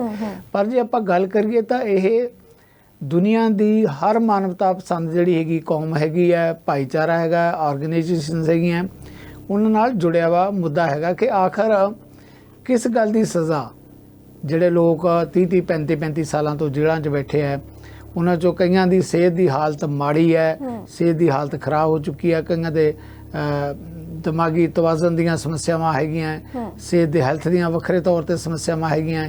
ਇਹਦੇ ਬਾਵਜੂਦ ਕਿਧਰੇ ਨਾ ਕਿਧਰੇ ਮਾਨਵਤਾ ਦੀ ਕੋਈ ਗੱਲ ਤਾਂ ਹੁੰਦੀ ਹੈ ਨਾ। ਅਸੀਂ ਇਹ ਸਹੀ ਹੈ ਕਿ ਬੰਦੀ ਸਿੰਘਾਂ ਦੀ ਰਿਹਾਈ ਦੀ ਗੱਲ ਕਰ ਰਹੇ ਹਾਂ, ਪਰ ਸਾਡੇ ਦੇਸ਼ ਦੇ ਅੰਦਰ ਇੱਕ ਸਵਾਲ ਇਸ ਵੇਲੇ ਇਹ ਵੀ ਉੱਠਦਾ ਹੈ ਕਿ ਦੇਸ਼ ਦੀਆਂ ਹੋਰ ਕਈ ਜੇਲ੍ਹਾਂ ਦੇ ਅੰਦਰ ਵੀ ਨਵਦੀਪ ਕੁਝ ਇਹੋ ਜਿਹੇ ਕਵੀ, ਕੋਈ ਲੇਖਕ, ਕੋਈ ਬੁੱਧੀਜੀਵੀ ਨਜ਼ਰਬੰਦ ਹੈ, ਜਿਹੜੇ ਕਿ ਐਵੇਂ ਨਿੱਕੇ ਮੋਟੇ ਮੁਕੱਦਮੇ ਬਣਾ ਕੇ ਕਿ ਜੀ ਇਹਨਾਂ ਦੇਸ਼ ਦੀ ਏਕਤਾ ਨੂੰ ਖਤਰਾ ਹੈ, ਅਖੰਡਤਾ ਨੂੰ ਖਤਰਾ ਹੈ। ਅੱਜ ਕੱਲ੍ਹ ਇੱਕ ਬੜਾ ਇਸ ਗੱਲ ਦਾ ਹੋ ਗਿਆ ਕਿ ਜਿਸ ਤੇ ਵੀ ਐਲੀਗੇਸ਼ਨ ਲਾਉਣਾ ਇੱਦਾਂ ਦਾ ਕਿ ਦੇਸ਼ ਦੇ ਖਿਲਾਫ ਹੈ, ਦੇਸ਼ ਲਈ ਬਹੁਤ ਵੱਡਾ ਖਤਰਾ ਖੜਾ ਹੋ ਸਕਦਾ ਹੈ, ਐਲੀਗੇਸ਼ਨ ਲਾਓ ਤੇ ਉਹਨਾਂ ਨੂੰ ਜੇਲ੍ਹਾਂ 'ਚ ਸੁੱਟ ਦਿਓ, ਫਿਰ ਮੁਕੱਦਮੇ ਭੁਗਤੀ ਜਾਣ। ਇਹ ਅਗਲੇ ਦੀ ਮਰਜ਼ੀ ਹੈ ਜਾਂ ਅਗਲੇ ਦਾ ਕੌਣ ਵਕੀਲ ਕਰਦਾ, ਲੜਦਾ ਨਹੀਂ ਲੜਦਾ। ਇੱਕ ਵਾਰੀ ਤੁਸੀਂ ਉਹਨਾਂ ਨੂੰ ਜੇਲ੍ਹ ਦੀ ਕੋਠੜੀ 'ਚ ਸੁੱਟਤਾ। ਇਹਦੇ ਜਿਹੜੇ ਬੰਦੀ ਸਿੰਘ ਹੈਗੇ ਆ, ਉਹਨਾਂ ਨੇ ਆਪਣਾ ਜੇ ਕਿਸੇ ਸਮੇਂ 'ਚ ਕੋਈ ਸਰਗਰਮੀਆਂ ਦਿਖਾਈਆਂ, ਕੁਝ ਕਾਰਵਾਈ ਕੀਤੀ ਵੀ ਹੋਏਗੀ ਕਿਸੇ ਨੇ, ਤਾਂ ਉਹਦੀਆਂ ਸਜ਼ਾ ਵੀ ਕੱਟ ਲੀਆਂ, ਉਸ ਤੋਂ ਬਾਅਦ ਰਿਹਾਈ ਹੋਣੀ ਚਾਹੀਦੀ ਹੈ ਨਾ। ਆਖਰ ਕਿਉਂ ਨਾ ਇਨਸਾਫ ਹੋਏ, ਬਹੁਤ ਵੱਡਾ ਸਵਾਲ ਇਸ ਵੇਲੇ। ਫਿਰ ਉਹਨੇ ਜਿਹੜਾ ਰਸਤਾ ਚੁਣਿਆ, ਜਿਹੜੀਆਂ ਜਥੇਬੰਦੀਆਂ ਲੜਾਈ ਲੜ ਰਹੀਆਂ, ਦੇਖੋ ਚੰਡੀਗੜ੍ਹ ਕੀ ਹੈ, ਇੱਕ ਕੈਪੀਟਲ ਹੈ, ਪੰਜਾਬ ਦੀ ਕੈਪੀਟਲ ਹੈ। ਬੇਸ਼ੱਕ ਹਰਿਆਣਾ ਵੀ ਦਾਵਾ ਇਹਦੇ 'ਚ ਹੈ ਹੀ ਹੈ, ਔਰ ਹੁਣ ਤਾਂ ਅੱਜ ਕੱਲ੍ਹ ਹਿਮਾਚਲ ਵੀ ਕਰਨ ਲੱਗਿਆ। ਪਰ ਆਪਾਂ ਜੇ ਪੰਜਾਬ ਦੀ ਗੱਲ ਕਰਦੇ ਤਾਂ ਪੰਜਾਬ ਦੀ ਰਾਜਧਾਨੀ ਹੈ, ਰਾਜਧਾਨੀ ਦੀਆਂ ਬਰੂਹਾਂ ਤੇ, ਜਿੱਦਾਂ ਤੁਸੀਂ ਕਿਸਾਨਾਂ ਦਾ ਜ਼ਿਕਰ ਕੀਤਾ ਨਾ, ਕਿ ਦਿੱਲੀ ਦੇ ਬਾਰਡਰ ਤੇ ਕਿਉਂ ਬੈਠੇ ਜਾ ਕੇ, ਇੱਦਾਂ ਤਾਂ ਕੁਰੂਕਸ਼ੇਤਰ ਦੇ ਬਾਰਡਰ ਤੇ ਵੀ ਜਾ ਕੇ ਬੈਠ ਸਕਦੇ ਸੀਗੇ, ਜੀਂਦ ਦੇ ਬਾਰਡਰ ਤੇ ਜਾ ਕੇ ਵੀ ਬੈਠ ਸਕਦੇ, ਦਿੱਲੀ ਦੇ ਬਾਰਡਰ ਤੇ ਕਿਉਂ ਬੈਠੇ? ਇਸ ਕਰਕੇ ਕਿ ਦੇਸ਼ ਦੀ ਕੈਪੀਟਲ ਹੈ, ਰਾਜਧਾਨੀ ਹੈ, ਜੇ ਉੱਥੇ ਜਾ ਕੇ ਆਵਾਜ਼ ਬੁਲੰਦ ਕਰਾਂਗੇ ਤਾਂ ਉਸ ਆਵਾਜ਼ ਦਾ ਕੋਈ ਸੁਣਵਾਈ ਹੋਏਗੀ। ਜੇ ਹੁਣ ਬੰਦੀ ਸਿੰਘਾਂ ਦੀ ਰਿਹਾਈ ਲਈ ਵੀ ਇਹਨਾਂ ਨੇ ਚੰਡੀਗੜ੍ਹ ਦੇ ਬਾਰਡਰ ਤੇ ਆ ਕੇ ਮੋਰਚਾ ਲਾਇਆ, ਮੋਹਾਲੀ ਤੇ ਚੰਡੀਗੜ੍ਹ ਜਿਹੜਾ ਬਾਰਡਰ ਪੈਂਦਾ, ਤਾਂ ਇਹਦਾ ਇੱਕ ਮੰਤਵ ਇਹ ਵੀ ਹੈ ਕਿ ਸਰਕਾਰ ਤੱਕ ਸਾਡੀ ਆਵਾਜ਼ ਪਹੁੰਚਣੀ ਚਾਹੀਦੀ ਹੈ। ਹਰ ਰੋਜ਼ ਜਿੱਥੇ ਜਾਂਦੇ ਆ, ਉਹ ਜਿਹੜਾ ਹੈਗਾ ਆਪਣੀ ਐਕਟੀਵਿਟੀ ਸਰਗਰਮੀ ਦਿਖਾਉਂਦੇ ਆ, ਪ੍ਰੋਟੈਸਟ ਕਰਦੇ ਆ। ਪਿਛਲੇ ਦਿਨਾਂ ਜਿਹਦੀ ਤੁਸੀਂ ਗੱਲ ਕੀਤੀ ਹੈ, ਕੁਝ ਇੱਦਾਂ ਵਾਇਲੈਂਸ ਹਿੰਸਕ ਝੜਪਾਂ ਵੀ ਹੋਈਆਂ, ਉਹ ਆਪਣੇ ਆਪ 'ਚ ਇੱਕ ਵੱਖਰਾ ਮਾਮਲਾ ਹੈ, ਉਸ ਮੁੱਦੇ ਤੇ ਵੀ ਆਪਾਂ ਗੱਲ ਕਰ ਸਕਦੇ ਹਾਂ। ਪਰ ਸਭ ਤੋਂ ਵੱਡਾ ਸਵਾਲ ਹੈ ਕਿ ਜੇ ਲੋਕ ਇਨਸਾਫ ਜਾਂ ਨਿਆਂ ਦੀ ਗੱਲ ਕਰਦੇ ਆ ਤਾਂ ਸਰਕਾਰਾਂ ਨਵਦੀਪ ਚੁੱਪ ਕਿਉਂ ਹੈ? ਇੱਕ ਵੱਡਾ ਸਵਾਲ ਹੈ ਕਿ ਦੇਖੋ ਕੌਣ ਹੈ ਇਸ ਮਾਮਲੇ 'ਚ, ਕੇਂਦਰ ਸਰਕਾਰ ਹੈ, ਪੰਜਾਬ ਸਰਕਾਰ ਹੈ, ਜਾਂ ਯੂਪੀ ਜਾਂ ਕਦੀ ਹੋਰ ਸਰਕਾਰ ਥੋੜੀ ਬਹੁਤੀ ਇਨਵੋਲਵ ਹੋਏਗੀ। ਹੁਣ ਇੰਨੀ ਗੱਲ ਨਹੀਂ ਕੀਤੀ ਜਾ ਸਕਦੀ ਕਿ ਕੇਂਦਰ ਸਰਕਾਰ, ਜਿੱਦਾਂ ਆਪਾਂ ਕਹਿੰਦੇ ਹਾਂ, ਹੋਰ ਤਾਂ ਬੜੀ ਬਰੀਕੀ ਦੇ ਨਾਲ ਆਪਾਂ ਸਾਰੀਆਂ ਗੱਲਾਂ ਦੇਖਦੇ ਹਾਂ, ਨਜ਼ਰ ਰੱਖਦੇ ਹਾਂ, ਜ਼ਰਾ ਕਿ ਜਿੰਨੀ ਵੀ ਕਿਤੇ ਕੋਈ ਗੱਲ ਹੁੰਦੀ ਹੈ, ਕਿਤੇ ਈਡੀ ਦੇ ਛਾਪੇ, ਕਿਤੇ ਹੋਰ ਛਾਪੇ, ਇੱਧਰ ਉੱਧਰ ਆਪਾਂ ਕਹਿੰਦੇ ਹਾਂ ਕਿ ਅਸੀਂ ਕਿਸੇ ਨੂੰ ਕੁਸਕਣ ਨਹੀਂ ਦੇਣਾ ਜਿਹੜਾ ਕੋਈ ਵਿਰੋਧੀ ਹੈਗਾ, ਨਿੱਕੀ ਜਿਹੀ ਗੱਲ ਦਾ ਵੀ ਨੋਟਿਸ ਲਿਆ ਜਾਂਦਾ ਹੈ। ਹੁਣ ਮੋਹਾਲੀ ਦੇ ਬਾਰਡਰ ਤੇ ਪੰਜਾਬ ਦੀ ਐਡੀ ਵੱਡੀ ਆਵਾਜ਼ ਉੱਠ ਰਹੀ ਹੈ ਕਿ ਕਿਉਂ ਨਹੀਂ ਰਿਹਾ ਕੀਤੇ ਜਾਂਦੇ ਬੰਦੀ ਸਿੰਘ, ਤਾਂ ਕੇਂਦਰ ਇੱਕ ਮੀਟਿੰਗ ਨਹੀਂ ਬੁਲਾ ਸਕਦਾ? ਪੰਜਾਬ ਸਰਕਾਰ ਨੂੰ ਬੁਲਾਏ, ਯੂਪੀ ਸਰਕਾਰ ਹੈ ਜਾਂ ਹੋਰ ਦੀ ਸਰਕਾਰ 'ਚ ਵੀ ਕੋਈ ਇੱਕ ਅੱਧੇ ਜਿਹੜੇ ਬੰਦੀ ਸਿੰਘ ਹੈਗੇ ਆ ਉਹਨਾਂ ਨੂੰ ਬੁਲਾ ਕੇ ਇਸ ਮਸਲੇ ਦਾ ਹੱਲ ਲੱਭਿਆ ਜਾਣਾ ਚਾਹੀਦਾ ਹੈ। ਨਹੀਂ, ਵੱਡੀ ਗੱਲ ਤਾਂ ਇਹ ਦੇਖੋ, ਲੜਾਈ ਲੜ ਰਹੇ ਬੰਦੀ ਸਿੰਘਾਂ ਲਈ ਜਿਹੜੀਆਂ ਜਥੇਬੰਦੀਆਂ ਹੈਗੀਆਂ, ਪਰ ਸਾਹਮਣੇ ਕੀ ਹੈ? ਸਾਹਮਣੇ ਬਿਲਕੁਲ ਚੁੱਪੀ ਹੈ। ਇਹੋ ਜੀ ਤਾਂ ਮੈਂ ਆਪਣਾ ਬੀਇੰਗ ਏ ਜਰਨਲਿਸਟ ਜਿਹੜਾ ਹੈਗਾ, ਮੈਂ ਕਹਾਂਗਾ ਆਪਣੇ ਕੈਰੀਅਰ 'ਚ ਇਹ ਜੀ ਸਥਿਤੀ ਬਹੁਤ ਹੀ ਘੱਟ ਦੇਖੀ ਹੋਏਗੀ, ਸ਼ਾਇਦ ਕਦੇ ਆਈ ਨਾ ਹੋਏ, ਕਿ ਬਹੁਤ ਵੱਡੀਆਂ ਧਿਰਾਂ ਇੱਕ ਇਨਸਾਫ ਲਈ, ਨਿਆਂ ਲਈ ਲੜ ਰਹੀਆਂ ਤੇ ਅੱਗੇ ਜਵਾਬ ਦੇਣ ਵਾਲਾ ਕੋਈ ਨਹੀਂ। ਪੰਜਾਬ ਵਾਲੇ ਕਹਿੰਦੇ ਕੇਂਦਰ ਜਵਾਬ ਦੇਗਾ, ਕੇਂਦਰ ਵਾਲੇ ਕਹਿੰਦੇ ਪੰਜਾਬ ਜ਼ਿੰਮੇਵਾਰ ਹੈ। ਕਦੇ ਕੇਜਰੀਵਾਲ ਨੂੰ ਦੋਸ਼ੀ ਠਹਿਰਾ ਦਿੰਦੇ, ਕਦੇ ਭਗਵੰਤ ਮਾਨ ਨੂੰ ਠਹਿਰਾ ਦਿੰਦੇ, ਕਦੇ ਭਗਵੰਤ ਮਾਨ ਜਿਹੜਾ ਹੈਗਾ ਨਰਿੰਦਰ ਮੋਦੀ ਹੁਣਾਂ ਤੇ ਦੋਸ਼ ਠਹਿਰਾਉਣ। ਆਖਰ ਉਹਨਾਂ ਲੋਕਾਂ ਦਾ ਕਸੂਰ ਕੀ ਹੈ ਜਿਹੜੇ ਲੋਕ ਲੜਾਈ ਲੜ ਰਹੇ ਆ, ਜਾਂ ਉਹਨਾਂ ਪਰਿਵਾਰਾਂ ਦਾ ਕੀ ਕਸੂਰ ਹੈ ਜਿਨ੍ਹਾਂ ਦੇ ਪਰਿਵਾਰਾਂ ਦੇ ਵਡੇਰੇ ਵੱਡੇ ਜਿਹੜੇ ਹੈਗੇ ਆ ਉਹ 30-35 ਸਾਲਾਂ ਤੋਂ ਜੇਲ੍ਹਾਂ 'ਚ ਬੈਠੇ? ਬਹੁਤ ਵੱਡਾ ਮਾਮਲਾ ਹੈ। ਮੈਂ ਕਹਾਂਗਾ ਨਵਦੀਪ ਕਿ ਇਸ ਦੇਸ਼ 'ਚ ਸਾਡਾ ਜਿਹੜਾ ਪੋਲੀਟੀਕਲ ਸਿਸਟਮ ਹੈ ਸ਼ਾਇਦ ਇੰਨਾ ਅਸੰਵੇਦਨਸ਼ੀਲ ਹੋ ਚੁੱਕਾ ਹੈ, ਸਾਡੀ ਸੰਵੇਦਨਸ਼ੀਲਤਾ ਖਤਮ ਹੀ ਹੋ ਗਈ ਹੈ ਕਿ ਇਸ ਮੁੱਦੇ ਤੇ ਤੁਸੀਂ ਕੋਈ ਕੁਸਕੀ ਨਹੀਂ ਰਹੇ, ਕੋਈ ਕਾਰਵਾਈ ਕਰਨੀ ਤਾਂ ਦੂਰ ਦੀ ਗੱਲ ਹੈ, ਕੋਈ ਗੱਲਬਾਤ ਕਰਨ ਲਈ ਤਿਆਰ ਨਹੀਂ ਜੀ। ਬਿਲਕੁਲ। ਤਾਂ ਸਿੱਧੂ ਸਾਹਿਬ, ਜਿੱਦਾਂ ਕਿ ਆਪਾਂ ਕਹਿੰਦੇ ਆ ਕਿ ਜਿਹੜੀ ਪੰਜਾਬ ਸਰਕਾਰ ਹੈ ਉਹ ਕੇਂਦਰ ਤੇ ਥੋਪ ਦਿੰਦੀ ਹੈ, ਜਿਹੜਾ ਕੇਂਦਰ ਸਰਕਾਰ ਹੈ ਉਹ ਪੰਜਾਬ ਤੇ ਥੋਪ ਦਿੰਦੀ ਹੈ, ਪਰ ਹੁਣ ਜਿਸ ਤਰੀਕੇ ਦੇ ਨਾਲ 2024 ਦੀਆਂ ਚੋਣਾਂ ਨੇੜੇ ਆ ਰਹੀਆਂ ਨੇ, ਬੀਜੇਪੀ ਵੱਲੋਂ ਵੀ ਆਪਣੀਆਂ ਸਾਰੀਆਂ ਤਿਆਰੀਆਂ ਮੁਕੰਮਲ ਕੀਤੀਆਂ ਜਾ ਰਹੀਆਂ ਨੇ, ਬਹੁਤ ਸਰਗਰਮ ਹੋਈਆਂ ਪਈਆਂ ਨੇ। ਜੇ ਉਸ ਦੇ ਮੱਦੇਨਜ਼ਰ ਮੰਨੀਏ ਤਾਂ ਲੋਕਾਂ ਨੂੰ ਇਹ ਉਮੀਦ ਹੈ ਕਿ ਸ਼ਾਇਦ ਬੰਦੀ ਸਿੰਘਾਂ ਦੀ ਰਿਹਾਈ ਹੋ ਸਕਦੀ ਹੈ, ਕਿਉਂਕਿ ਉਮੀਦ ਉਦੋਂ ਵੀ ਸੀ ਜਦੋਂ ਪ੍ਰਧਾਨ ਮੰਤਰੀ ਆਪਣੇ ਦੌਰੇ ਤੇ ਪੰਜਾਬ ਆਏ ਸੀ, ਪਰ ਰਸਤੇ ਦੇ ਵਿੱਚੋਂ ਹੀ ਮੁੜ ਗਏ ਸੀ, ਜਾਂ ਫਿਰ ਹੋਰ ਵੀ ਬਹੁਤ ਸਾਰੇ ਅਜਿਹੇ ਹੁੰਦੇ ਨੇ ਸਮਾਂ ਜਦੋਂ 26 ਜਨਵਰੀ ਦਾ ਦਿਹਾੜਾ ਆਉਂਦਾ ਹੈ, 15 ਅਗਸਤ ਦਾ ਦਿਹਾੜਾ ਆਉਂਦਾ ਹੈ, ਉਮੀਦ ਕੀਤੀ ਜਾਂਦੀ ਹੈ। ਹਾਂਜੀ, ਗੁਰੂ ਨਾਨਕ ਦੇਵ ਜੀ ਦਾ ਜਨਮ ਦਿਹਾੜਾ ਕੇਂਦਰ ਸਰਕਾਰ ਵੱਲੋਂ ਮਨਾਇਆ ਜਾਂਦਾ, ਛੋਟੇ ਸਾਹਿਬਜ਼ਾਦਿਆਂ ਦਾ ਦਿਹਾੜਾ ਕੇਂਦਰ ਸਰਕਾਰ ਵੱਲੋਂ ਮਨਾਇਆ ਜਾਂਦਾ, ਤਾਂ ਉਦੋਂ ਉਮੀਦ ਕੀਤੀ ਜਾਂਦੀ ਹੈ ਵੀ ਸ਼ਾਇਦ ਬੰਦੀ ਸਿੰਘਾਂ ਦੇ ਲਈ ਕੋਈ ਨਾ ਕੋਈ ਐਲਾਨ ਹੋਏਗਾ, ਪਰ ਐਲਾਨ ਨਹੀਂ ਹੁੰਦਾ। ਤਾਂ ਤੁਹਾਨੂੰ ਕੀ ਲੱਗਦਾ ਹੈ ਕਿ 2024 ਦੀਆਂ ਜਿਹੜੀਆਂ ਚੋਣਾਂ ਦੇ ਮੱਦੇਨਜ਼ਰ ਲੋਕਾਂ ਨੇ ਉਮੀਦ ਰੱਖੀ ਹੋਈ ਹੈ ਵੀ ਸ਼ਾਇਦ ਜਿਹੜੇ ਕੇਂਦਰ ਸਰਕਾਰ ਹੈ ਉਹ ਬੰਦੀ ਸਿੰਘਾਂ ਨੂੰ ਰਿਹਾ ਕਰ ਸਕਦੀ ਹੈ, ਤਾਂ ਤੁਹਾਨੂੰ ਕੀ ਲੱਗਦਾ ਕਿ ਨਵਦੀਪ ਜਿਹੜਾ ਸਭ ਤੋਂ ਦੇਖੋ ਮੈਂ ਕਹਾਂਗਾ ਕਾਨੂੰਨੀ, ਆਪਾਂ ਕੀ ਸ਼ਬਦ ਦੇ ਲਈ ਲੱਭ ਕੇ ਵਰਤੀਏ, ਸ਼ਰਮਨਾਕ ਕਾਰਾ ਕਹਿ ਲਈਏ, ਕਾਨੂੰਨੀ ਕਾਰਵਾਈ ਕਹਿ ਲਈਏ, ਕਿ ਸਰਕਾਰਾਂ ਦੀ ਬੇਸ਼ਰਮੀ ਦੀ ਹੱਦ ਹੈ ਇਸ ਕਦਰ ਤੱਕ ਕਿ ਜਿੱਦਾਂ ਤੁਸੀਂ ਖੁਦ ਹੀ ਕਹਿ ਰਹੇ ਹੋ ਕਿ ਵੀ ਜਦੋਂ ਇਲੈਕਸ਼ਨ ਹੈ 2024 ਦੀ, ਤਾਂ ਸ਼ਾਇਦ ਹੋ ਸਕਦਾ ਕਿ ਉਹਦੇ ਮੱਦੇਨਜ਼ਰ ਹੁਣ ਤੁਸੀਂ ਦੇਖੋ ਕਿ ਇੱਕ ਮਾਨਵਤਾ ਦਾ ਇਸ਼ੂ ਹੈਗਾ, ਜਿਹੜੇ ਲੋਕ 30-35 ਸਾਲ ਤੋਂ ਜੇਲ੍ਹਾਂ 'ਚ ਬੈਠੇ ਆ, ਔਰ ਉਹਨਾਂ ਲਈ ਕੋਈ ਕਿਸੇ ਕਿਸਮ ਦਾ ਇਦਾਂ ਦੀ ਕੋਈ ਗੱਲ ਨਹੀਂ ਕਿ ਉਹਨਾਂ ਤੇ ਕੋਈ ਐਲੀਗੇਸ਼ਨ ਜਾਂ ਊਜ਼ ਲਾਈ ਜਾ ਸਕੇ, ਤੇ ਉਹਨਾਂ ਦੀ ਰਿਹਾਈ ਲਈ ਫਿਰ ਇਸ ਗੱਲ ਲਈ ਇੰਤਜ਼ਾਰ ਕਰਨਾ ਪਵੇ ਕਿ ਭਾਰਤੀ ਜਨਤਾ ਪਾਰਟੀ ਜਿਹੜੀ ਹੈਗੀ ਪਾਰਲੀਮੈਂਟ 'ਚ ਕਿੰਨੀਆਂ ਸੀਟਾਂ ਜਿੱਤ ਸਕਦੀ ਹੈ, ਉਸ ਲਿਹਾਜ਼ ਦੇ ਨਾਲ ਫੈਸਲਾ ਕੀਤਾ ਜਾਏਗਾ। ਇਸੇ ਤਰੀਕੇ ਨਾਲ ਪੰਜਾਬ ਦੀ ਆਮ ਆਦਮੀ ਪਾਰਟੀ ਉਹ ਦੇਖੇਗੀ ਕਿ ਸਾਨੂੰ ਕਿਸ ਤਰੀਕੇ ਨਾਲ ਇਸ ਮਸਲੇ ਤੇ ਸਟੈਂਡ ਲੈਣਾ ਚਾਹੀਦਾ, ਉਹ ਦੇਖਿਆ ਜਾਏਗਾ। ਹੁਣ ਜਿੱਦਾਂ ਦੂਜੀਆਂ ਪੋਲੀਟੀਕਲ ਪਾਰਟੀਆਂ ਦੀ ਗੱਲ ਕਰਦੇ ਨੇ, ਉਹਦੀ ਅਕਾਲੀ ਦਲ ਬਾਰੇ ਵੀ ਮੈਂ ਜ਼ਰੂਰ ਕਹਿਣਾ ਚਾਹਾਂਗਾ। ਅਕਾਲੀ ਦਲ ਬਾਰੇ ਵੀ ਇਹ ਸਵਾਲ ਉੱਠ ਰਿਹਾ ਹੈ। ਉਹ ਕਹਿੰਦੇ ਤੁਸੀਂ 10 ਸਾਲ ਲਗਾਤਾਰ ਸੱਤਾ 'ਚ ਰਹੇ, ਉਸ ਤੋਂ ਪਹਿਲਾਂ ਅਕਾਲੀ ਦਲ ਤੇ ਭਾਰਤੀ ਜਨਤਾ ਪਾਰਟੀ ਦੀ ਆਪਸ ਵਿੱਚ ਬੜੀ ਨੇੜਲੀ ਸਾਂਝ ਰਹੀ, ਉਸ ਵੇਲੇ ਤਾਂ ਭਲੇ ਮਾਨਸੋ ਤੁਹਾਨੂੰ ਇਹ ਗੱਲ ਚੇਤੀ ਨਹੀਂ, ਉਦੋਂ ਕਿਉਂ ਨਹੀਂ ਬੰਦੀ ਸਿੰਘਾਂ ਦੀ ਰਿਹਾਈ ਕਰਵਾਈ ਗਈ? ਹੁਣ ਤੁਸੀਂ ਕਹਿ ਰਹੇ ਹੋ ਕੇਂਦਰ ਜ਼ਿੰਮੇਵਾਰ ਹੈ, ਕਦੇ ਕਹਿ ਰਹੇ ਹੋ ਭਗਵੰਤ ਮਾਨ ਜ਼ਿੰਮੇਵਾਰ ਹੈ, ਕਦੇ ਕਹਿ ਰਹੇ ਹੋ ਵੀ ਇਹ ਮਾਨਵਤਾ ਦੇ ਖਿਲਾਫ ਵੱਡਾ ਸੰਘਰਸ਼ ਲੜਨ ਦੀ ਲੋੜ ਹੈ। ਜਿੱਥੇ ਤੱਕ ਮੁੱਦੇ ਦਾ ਸਵਾਲ ਹੈ, ਮੁੱਦੇ ਬਾਰੇ ਤਾਂ ਕੋਈ ਦੋ ਰਾਹ ਨਹੀਂ, ਬਹੁਤ ਵੱਡਾ ਵਿਤਕਰਾ ਕੀਤਾ ਜਾ ਰਿਹਾ ਹੈ। ਪਰ ਆਪਾਂ ਗੱਲ ਕਰਦੇ ਉਹਨਾਂ ਧਿਰਾਂ ਦੀ ਜਿਹਦਾ ਤੁਸੀਂ ਸਵਾਲ ਕਰ ਰਹੇ ਹੋ ਕਿ ਆਖਰ ਇਸ ਮਾਮਲੇ ਤੇ ਰਾਜਸੀ ਪਾਰਟੀਆਂ ਜਿਹੜੀਆਂ ਰਾਜਸੀ ਰੋਟੀਆਂ ਕਿਉਂ ਸੇਕਦੀਆਂ? ਇੱਦਾਂ ਹੀ 84 ਦਾ ਐਡਾ ਵੱਡਾ ਕਤਲੇਆਮ ਹੋਇਆ, ਬਹੁਤ ਜ਼ਿਆਦਤੀਆਂ ਹੋਈਆਂ, ਆਪਾਂ ਜਾਣਦੇ ਹਾਂ। ਕਿੰਨੇ ਕੁ ਲੋਕਾਂ ਨੂੰ ਨਵਦੀਪ ਸਜ਼ਾਵਾਂ ਮਿਲੀਆਂ? ਆਖਰਕਾਰ ਕਾਫੀ ਲੋਕ ਇਹੋ ਜਿਹੇ ਜਿਹੜੇ ਨਿਆਂ ਤੇ ਇਨਸਾਫ ਦੀ ਮੰਗ ਕਰਦੇ ਕਰਦੇ ਇਸ ਦੁਨੀਆ ਤੋਂ ਚਲੇ ਗਏ। ਉਹਨਾਂ ਦੇ ਜਿਹੜੇ ਅੱਗੇ ਬੱਚੇ ਹੈ, ਉਹ ਕਿਸੇ ਦੀ ਵਾਈਫ ਹੈ, ਕਿਸੇ ਦੇ ਅੱਗੇ ਬੱਚੇ ਹੈ, ਹੋਰ ਪਰਿਵਾਰ ਹੈਗੇ ਆ, ਉਹ ਪਤਾ ਨਹੀਂ ਕਿਵੇਂ ਗੁਜ਼ਾਰਾ ਕਰਦੇ ਆ, ਕਿਵੇਂ ਆਪਣਾ ਜੀਵਨ ਬਸਰ ਕਰਦੇ ਆ। ਪਰ ਜਦੋਂ ਕਿਤੇ ਇਲੈਕਸ਼ਨਸ ਆਉਂਦੀਆਂ ਉਦੋਂ ਹੀ ਜਿਹੜਾ ਹੈਗਾ ਕੁਝ ਪਾਰਟੀਆਂ ਕੀ ਕਰਦੀਆਂ ਕਿ ਕੁਝ ਪਤਾ ਨਹੀਂ ਉਹ ਜਿਹੜੇ ਹੈਗੇ ਆ 1984 ਦੇ ਕਤਲੇਆਮ ਨਾਲ ਸੰਬੰਧਿਤ ਪਰਿਵਾਰ ਹੁੰਦੇ ਵੀ ਆ ਕਿ ਨਹੀਂ ਹੁੰਦੇ, ਟੈਂਪੂਆਂ ਤੇ ਚੜਾਉਂਦੇ ਆ, ਹੋਰ ਚੜਾਉਂਦੇ ਆ, ਜਿੰਦਾਬਾਦ ਮੁਰਦਾਬਾਦ ਦੂਜੀਆਂ ਪਾਰਟੀਆਂ ਦੇ ਖਿਲਾਫ ਖੜਾਉਂਦੇ ਆ। ਇਹੋ ਜਿਹਾ ਜਿਹੜਾ ਕਲਚਰ ਹੈ ਬਹੁਤ ਹੀ ਹੀਣਾ ਕਲਚਰ ਹੈਗਾ, ਬਹੁਤ ਹੀ ਮਾੜਾ ਕਲਚਰ ਹੈ ਪੋਲੀਟੀਕਲ ਪਾਰਟੀਆਂ ਦਾ ਕਿ ਤੁਸੀਂ ਮੁੱਦਿਆਂ ਦੇ ਉੱਤੇ ਸੰਜੀਦਗੀ ਨਾਲ ਗੱਲ ਕਰਨ ਦੀ ਥਾਂ ਜਾਣੀ ਜਿਹਨੂੰ ਕਹਿੰਦੇ ਨੇ ਕਿ ਤੁਸੀਂ ਕਿਸੇ ਵੀ ਪੱਖ ਦੇ ਜਿਹੜੇ ਤਪੇ ਤੰਦੂਰ ਤੇ ਤੁਸੀਂ ਆਪਣੀਆਂ ਰਾਜਸੀ ਰੋਟੀਆਂ ਸੇਕਣ ਨੂੰ ਤਿਆਰ ਰਹਿੰਦੇ ਹੋ। ਤੁਹਾਡਾ ਮੁੱਦਿਆਂ ਨਾਲ ਕੋਈ ਲੈਣਾ ਦੇਣਾ ਨਹੀਂ। ਮੁੱਦਿਆਂ ਦੀ ਗੱਲ ਹੋਵੇ, ਜਿਸ ਦੇਸ਼ ਦੇ ਅੰਦਰ ਨਵਦੀਪ ਕਿਧਰੇ ਸੰਜੀਦਗੀ ਹੁੰਦੀ, ਮਾਨਵਤਾ ਦੀ ਗੱਲ ਹੁੰਦੀ, ਤਾਂ ਫਿਰ 84 ਦੇ ਕਤਲੇਆਮ ਲਈ ਅੱਜ ਤੱਕ ਲੋਕਾਂ ਨੂੰ ਇੰਤਜ਼ਾਰ ਕਰਨਾ ਪੈਂਦਾ। ਸੁਰਜੀਤ ਪਾਤਰ ਹੋਣੀ, ਹੋਰ ਇਸ ਤਰ੍ਹਾਂ ਦੇ ਸਾਡੇ ਕਵੀ ਜਿਨ੍ਹਾਂ ਦੀ ਵੱਡੀਆਂ ਵੱਡੀਆਂ ਲਾਈਨਾਂ ਇੱਦਾਂ ਦੇ ਮੁੱਦਿਆਂ ਤੇ ਲਿਖੀਆਂ ਕਿ ਕਚਹਿਰੀਆਂ ਦੇ ਵਿੱਚ ਜਿਹੜੇ ਹੈਗਾ ਇਨਸਾਫ ਦੀ ਡੀਕ ਕਰਦਿਆਂ ਬੰਦੇ ਬਿਰਖ ਹੋ ਗਏ ਆ, ਬਜ਼ੁਰਗ ਹੋ ਗਏ ਆ, ਬੁੱਢੇ ਹੋ ਗਏ ਆ। ਸੋ ਇਨਸਾਫ ਲੈਣ ਦੀ ਉਡੀਕ ਦੇ ਵਿੱਚ ਹੀ ਜਿਹੜੇ ਹੈਗੇ ਆ ਉਹ ਪੀੜਤ ਪਰਿਵਾਰ ਜਿਹੜੇ ਕਿ ਕੋਈ ਦੁਨੀਆ ਤੋਂ ਚਲਿਆ ਗਿਆ, ਕੋਈ ਬਜ਼ੁਰਗ ਹੋ ਗਏ, ਕੋਈ ਆਸਹਾਰਾ ਹੋ ਗਏ ਜਿਹੜੇ ਹੈਗੇ। ਤੇ ਸਰਕਾਰਾਂ ਸਿਰਫ ਆਪਣੀ ਲੜਾਈ ਲੜਦੀਆਂ ਰਹਿੰਦੀਆਂ ਇੱਕ ਦੂਜੇ ਦੇ। ਕਾਂਗਰਸ ਵਾਲੇ ਕਹਿੰਦੇ ਆ ਕਿ ਜੀ ਭਾਜਪਾ ਹੁਣ ਇਹਦੇ ਲਈ ਜ਼ਿੰਮੇਵਾਰ ਹੈ, ਭਾਜਪਾ ਵਾਲੇ ਕਹਿੰਦੇ ਕਰਵਾਏ ਕਾਂਗਰਸ ਨੇ, ਉਹ ਜ਼ਿੰਮੇਵਾਰ ਹੈ। ਜਾਨੀ ਮੁੱਦਿਆਂ ਦੀ ਬਜਾਏ ਤੁਸੀਂ ਉਸ ਤੇ ਵੀ ਦੇਖਦੇ ਹੋ ਕਿ ਵਿਰੋਧੀ ਨੂੰ ਕਿਵੇਂ ਨਿਸ਼ਾਨੇ ਤੇ ਲਿਆ ਜਾ ਸਕਦਾ ਹੈ। ਇਹ ਸਾਡੇ ਮੁਲਕ ਦੀ ਮੈਂ ਕਹਾਂਗਾ ਸਭ ਤੋਂ ਵੱਡੀ ਤਰਾਸਦੀ ਹੈ ਨਵਦੀਪ।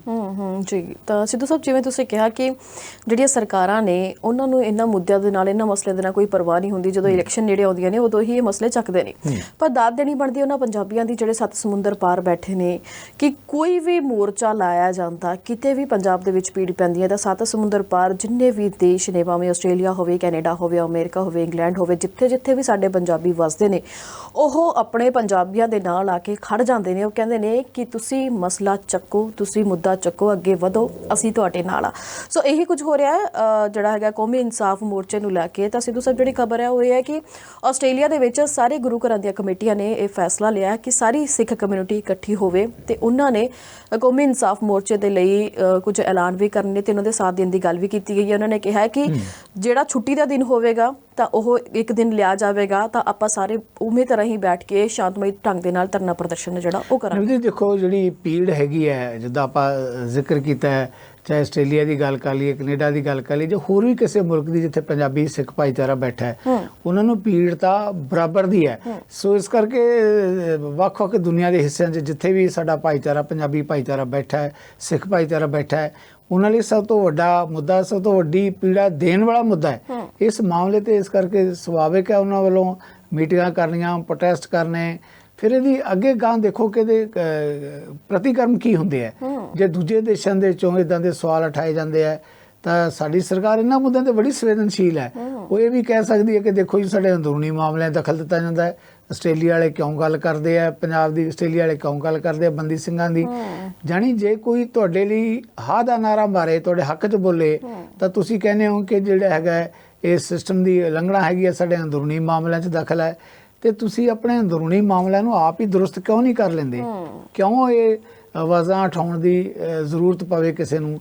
ਦੇਖੋ ਗੁਆਂਢੀ ਤਾਂ ਹੀ ਦੌੜ ਕੇ ਆਉਂਦੇ ਆ ਨਾ ਜੇ ਘਰ ਦੇ 'ਚ ਕਲੇਸ਼ ਪਿਆ ਹੋਵੇ। ਜੇ ਘਰ 'ਚ ਸ਼ਾਂਤੀ ਹੋਵੇ ਤਾਂ ਕੋਈ ਗੁਆਂਢੀ ਇਹ ਨਹੀਂ ਪੁੱਛਣ ਆਉਂਦਾ ਕਿ ਤੁਹਾਡੇ ਘਰ 'ਚ ਕੀ ਹੋ ਗਿਆ। ਸੋ ਸਾਡੀਆਂ ਜਿਹੜੀਆਂ ਸਮੇਂ ਦੀਆਂ ਸਰਕਾਰਾਂ ਹੈਗੀਆਂ ਉਹਨਾਂ ਦੀ ਜ਼ਿੰਮੇਵਾਰੀ ਬਣਦੀ ਹੈ ਕਿ ਇੱਦਾਂ ਦੇ ਮਸਲਿਆਂ ਨੂੰ ਹੱਲ ਕੀਤਾ ਜਾਵੇ। ਕਿਉਂ ਲਟਕਾਇਆ ਜਾ ਰਿਹਾ ਮਸਲਾ? ਆਖਰਕਾਰ ਜੇ ਦੇਖੋ ਬੜੀ ਸਾਫ਼ ਜੀ ਗੱਲ ਹੈ ਨਦੀਪ, ਜੇ ਤਾਂ ਬੰਦੀ ਸਿੰਘਾਂ ਦਾ ਰਾਈਟ ਬਣਦਾ ਹੈ, ਸੰਵਿਧਾਨ ਮੁਤਾਬਕ ਬਣਦਾ ਹੈ, ਮਾਨਵਤਾ ਦੇ ਆਧਾਰ ਤੇ ਬਣਦਾ ਹੈ, ਤੁਸੀਂ ਮੰਨਦੇ ਹੋ ਤਾਂ ਉਹਨਾਂ ਨੂੰ ਰਿਹਾ ਕੀਤਾ ਜਾਵੇ ਬਗੈਰ ਕਿਸੇ ਸ਼ਰਤ ਦੇ। ਜੇ ਨਹੀਂ ਬਣਦਾ ਤਾਂ ਫਿਰ ਤੁਸੀਂ ਰਿਹਾ ਕਰਨਾ ਹੀ ਨਹੀਂ। ਮਸਲੇ ਤਾਂ ਦੋ ਹੈ ਜੀ। ਐਡੀ ਸਰਕਾਰ ਤਾਂ ਕੋਈ ਵੀ ਇੰਨੀ ਬਹੁਤ ਮਿਹਰਬਾਨੀ ਹੋਏਗੀ ਕਿ ਜੇ ਕਿਸੇ ਦੇ ਉੱਤੇ ਕਾਨੂੰਨ ਮੁਤਾਬਕ ਰਿਹਾਈ ਨਹੀਂ ਬਣਦੀ ਤਾਂ ਉਹਨੂੰ ਰਿਹਾ ਕਰ ਦੇਣਗੇ। ਇਹ ਤਾਂ ਰਿਹਾਈਆਂ ਉਹ ਮੰਗੀਆਂ ਜਾ ਰਹੀਆਂ ਜਿਹੜੀਆਂ ਕਾਨੂੰਨ ਮੁਤਾਬਕ ਹੈ, ਫਿਰ ਇਹਦੇ ਤੇ ਇਤਰਾਜ਼ ਕਿਉਂ? ਤੇ ਜੇ ਮੰਤਰੀ ਪੱਧਰ ਤੇ ਵੀ ਇਹਦੇ ਹੱਕ 'ਚ ਆਵਾਜ਼ ਉੱਠ ਰਹੀ ਹੈ ਤਾਂ ਸੁਭਾਵਿਕ ਉੱਠੇਗੀ। ਅਸੀਂ ਵੀ ਤਾਂ ਮਾਨਵਤਾ ਦੀ ਗੱਲ ਕਰਦੇ ਹਾਂ ਨਾ। ਜਦੋਂ ਸਿੱਖ ਭਾਈਚਾਰਾ ਮਾਨਵਤਾ ਦੀ ਗੱਲ ਕਰਦਾ ਹੈ ਤਾਂ ਫਿਰ ਮਾਨਵਤਾ ਨਾਲ ਜੁੜਿਆ ਵਾ ਵਿਅਕਤੀ, ਸਮੂਹ ਦੁਨੀਆ ਦੇ ਕਿਸੇ ਵੀ ਹਿੱਸੇ 'ਚ ਬੈਠਾ ਹੈ, ਉਹਨੂੰ ਤਕਲੀਫ ਤਾਂ ਨਵਦੀਪ ਹੋਏਗੀ ਜੀ ਬਿਲਕੁਲ। ਤਾਂ ਉਹੀ ਗੱਲ ਸਿੱਧੂ ਸਾਹਿਬ ਉੱਥੇ ਆ ਜਾਂਦੀ ਹੈ, ਜਿਵੇਂ ਤੁਸੀਂ ਕਿਹਾ ਕਿ ਜਦੋਂ ਬਾਹਰੋਂ ਆਵਾਜ਼ਾਂ ਉੱਠਦੀਆਂ ਨੇ ਤਾਂ ਸਾਡੀਆਂ ਸਰਕਾਰਾਂ ਕਹਿੰਦੀਆਂ ਨੇ ਵੀ ਸਾਡੇ ਅੰਦਰੂਨੀ ਮਸਲੇ ਨੇ, ਉਹਨਾਂ ਦੇ ਵਿੱਚ ਦਖਲ ਅੰਦਾਜ਼ੀ ਕਿਉਂ?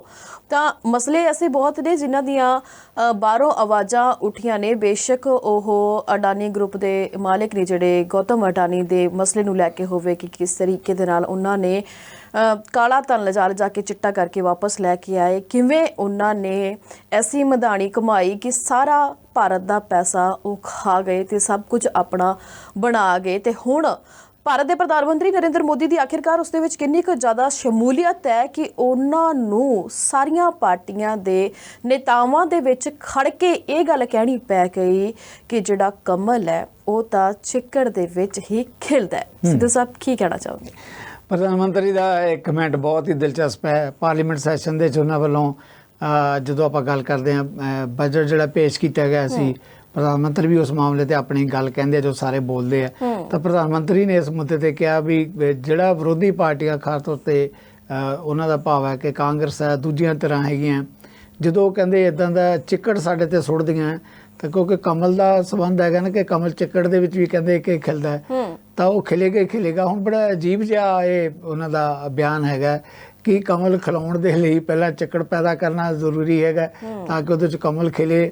ਔਰ ਕਹਿੰਦੇ ਆ ਪ੍ਰਧਾਨ ਮੰਤਰੀ ਕਿ ਚਿੱਕੜ ਹੋਏਗਾ ਤਾਂ ਕਮਲ ਜਿਹੜਾ ਹੈਗਾ ਖਿਲੇਗਾ, ਤੁਸੀਂ ਜਿੰਨਾ ਮਰਜ਼ੀ ਚਿੱਕੜ ਸਿੱਟੋ। ਆਖਿਰ ਕਿਉਂ ਇਹੋ ਜਿਹੀ ਸਥਿਤੀ ਪੈਦਾ ਹੋਈ? ਨਵਦੀਪ ਇਸ ਮਾਮਲੇ 'ਚ ਬੜੀਆਂ ਹੀ ਦਿਲਚਸਪ ਗੱਲਾਂ ਜਿਹੜੀਆਂ ਸਾਹਮਣੇ ਆ ਰਹੀਆਂ। ਹੁਣ ਜਦੋਂ ਆਪਾਂ ਬਜਟ ਸੈਸ਼ਨ ਦੀ ਗੱਲ ਕਰਦੇ ਹਾਂ, ਜਿਹਦਾ ਪ੍ਰਧਾਨ ਮੰਤਰੀ ਨੇ ਕਿਹਾ ਉਹਦੇ ਤੇ ਪੋਲੀਟੀਕਲ ਤੌਰ ਤੇ ਬਹੁਤ ਵੱਡੀ ਬਹਿਸ ਚੱਲ ਰਹੀ ਹੈ, ਪਾਰਲੀਮੈਂਟ ਦੇ ਅੰਦਰ ਵੀ, ਪਾਰਲੀਮੈਂਟ ਦੇ ਬਾਹਰ ਵੀ।